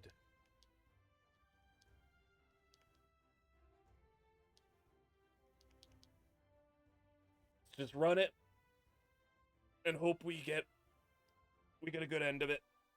So, Marco Ramirez, Jelani Thurman, Mason Myers, a center, Donovan Westmoreland, edge rusher, DeAndre Lynch, D tackle, Jerome Bettis Jr., that's an awesome one. Peyton Morgan, we did get Peyton Morgan, that's a good one. Oscar Lorello, Pat Braverman, we got a punter. Shabril Rawls, Florida State. Chad Alexander, a running back. Tyson Turner, a contested receiver. Dorian Kendricks, an edge rusher. Leacock, a speedy receiver. Michael Dukes, a running back. Cole Leinert. So we at least got Cole Leinert. Riley Kester, guard. Denaud, edge. Greg Vincent, safety. We did snipe him. We did snipe the other safety, Gray. Amarian Brown, D tackle. Massey. Got the D tackle.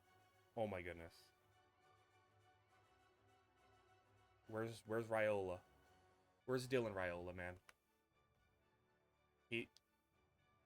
Where's Dylan Raiola? Did he not decide? Did he not decide? Did Dylan Raiola not decide? No way, man. Are you kidding me?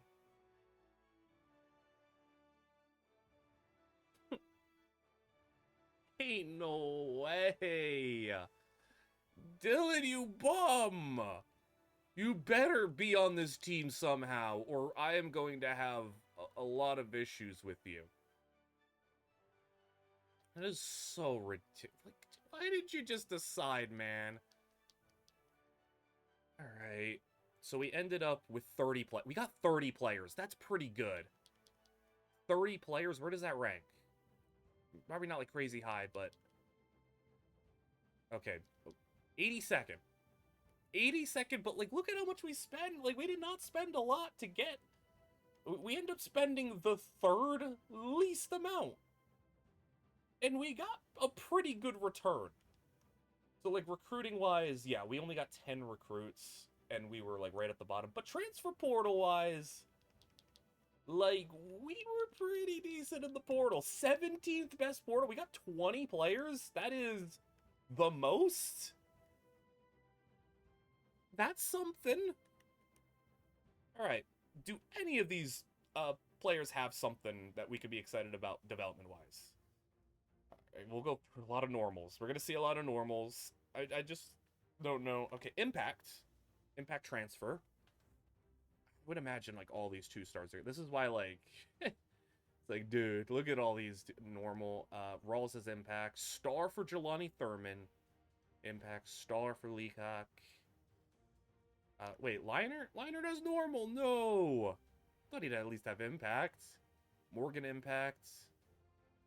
Normal. Impact for Bettis. Raiola. Come on, man. That could have been so big for us to get Raiola.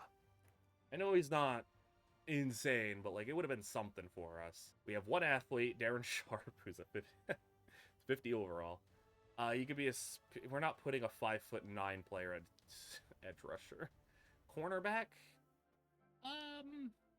could play corner. I mean, he's a better overall at corner. Safety, 88 speed. I'll put him at corner. Why not? He's a better overall there. Who goes up? McCrary goes up to impact. Cool. And we have another one. Brown goes up to impact. Cool. And that's it. All right. Quarterback, Crandall goes up 2, and Leinart goes up 4. So that suddenly makes things interesting. So Crandall now, I mean, his rushing ability is great, but the gap has been closed to where, like, Leinart, I mean, hey, Crandall did get some accuracy boosts, but Leinart's still the better player, like, throwing the football. And the overall has been, you know, like I said, the gap has been closed. That's going to be interesting. I'm really interested in Leinart potentially being the quarterback. Alexander actually does take a nice leap. He's an 83, which does make it like you maybe should start him.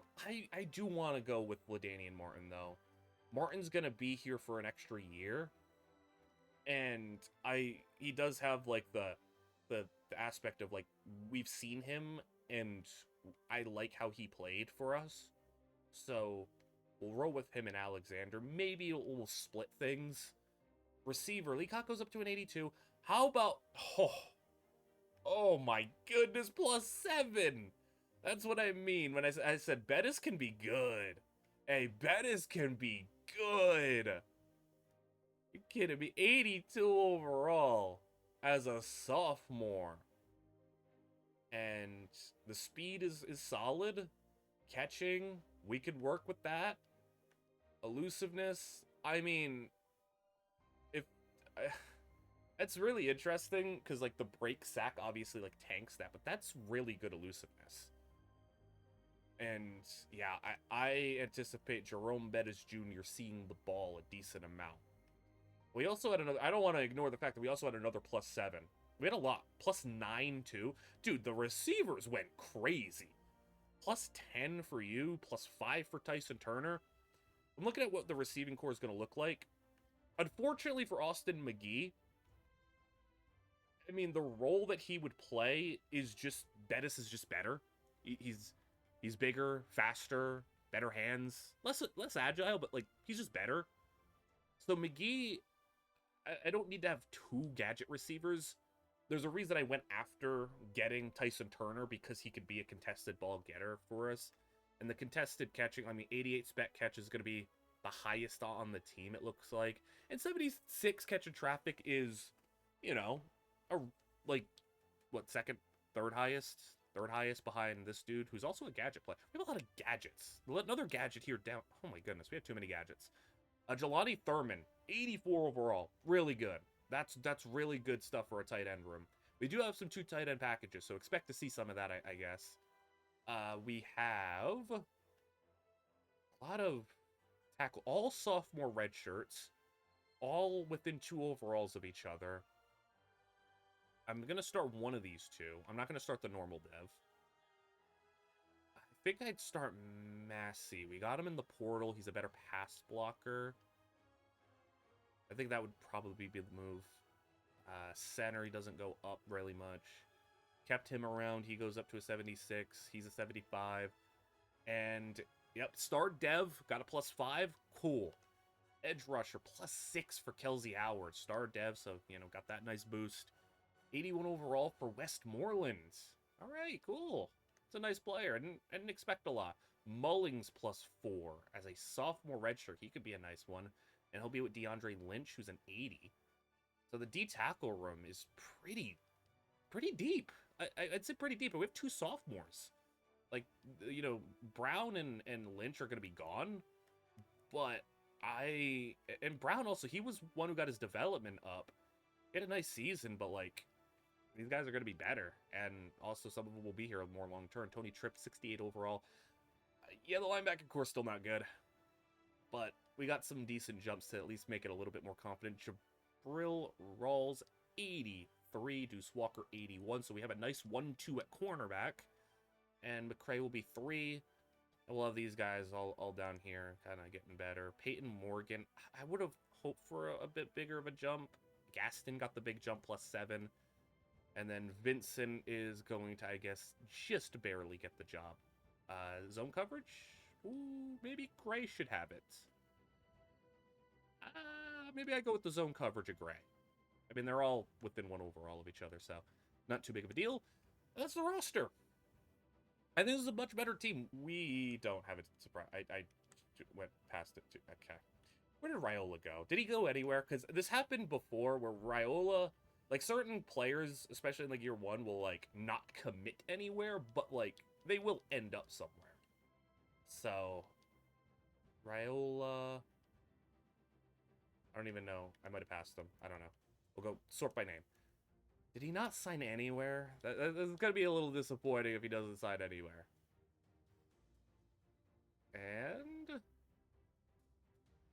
he didn't go anywhere. Really? So he'd rather literally never Dylan Raiola would literally rather never play football again than play on our team. What a bum. Unbelievable. Unbelievable. But hey, look at our overall. Look at our overall. That's the big jump there. 77 overall. That's a big leap. So we know what Crandall is right now. Like we have an idea. I want to see what Cole Leinert can do for us. If it gets bad, hey, we can go back to Crandall. It's gonna be these two guys, you know, the season. We're gonna start LaDainian Martin and Chad Alexander would be the 2. At wide receiver, I'm gonna have Bettis 1, Leacock 2, and I'm gonna have Turner 3. I like having the ability to have a different skill sets out there. So we have Gadget, Speedster, Contested. McGee can be the 4, can maybe be like Bettis's backup and kind of the first man off whenever we just need maybe the best straight up player here. But like, he's a gadget. He's got incredible agility and change of direction. Honestly, could maybe even just play running back for us if we wanted him to. I don't know what his shoe could spin's good. Can't truck. Good ball carrier. Honestly, this dude should probably just be a running back, but you know, too late for that. It's fine. Jelani Thurman. Awesome player for us. Tackle. We're going to go Massey.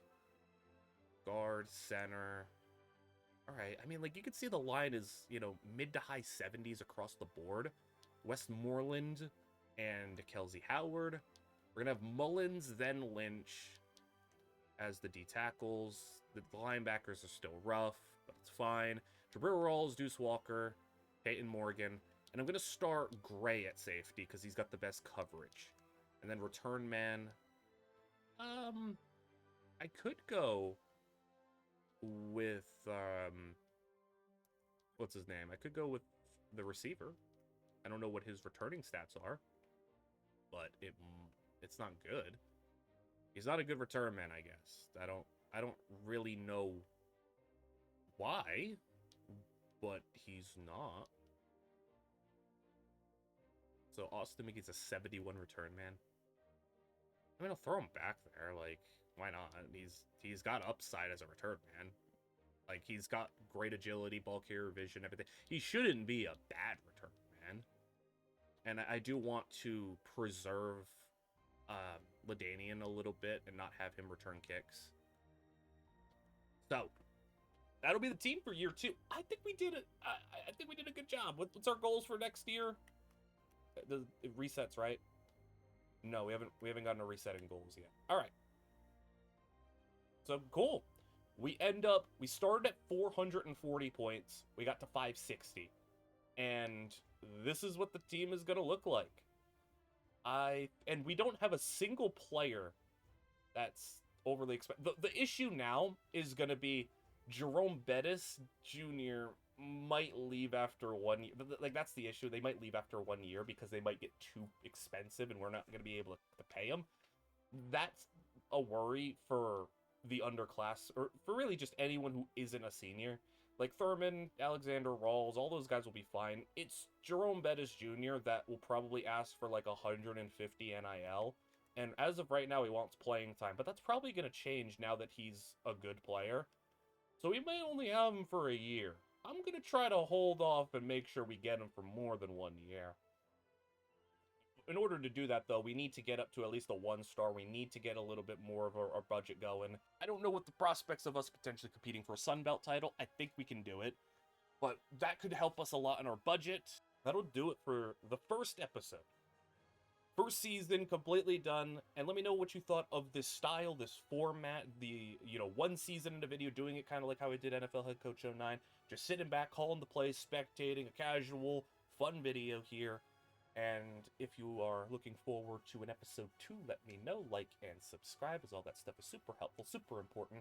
And I'll see you guys all in the next one.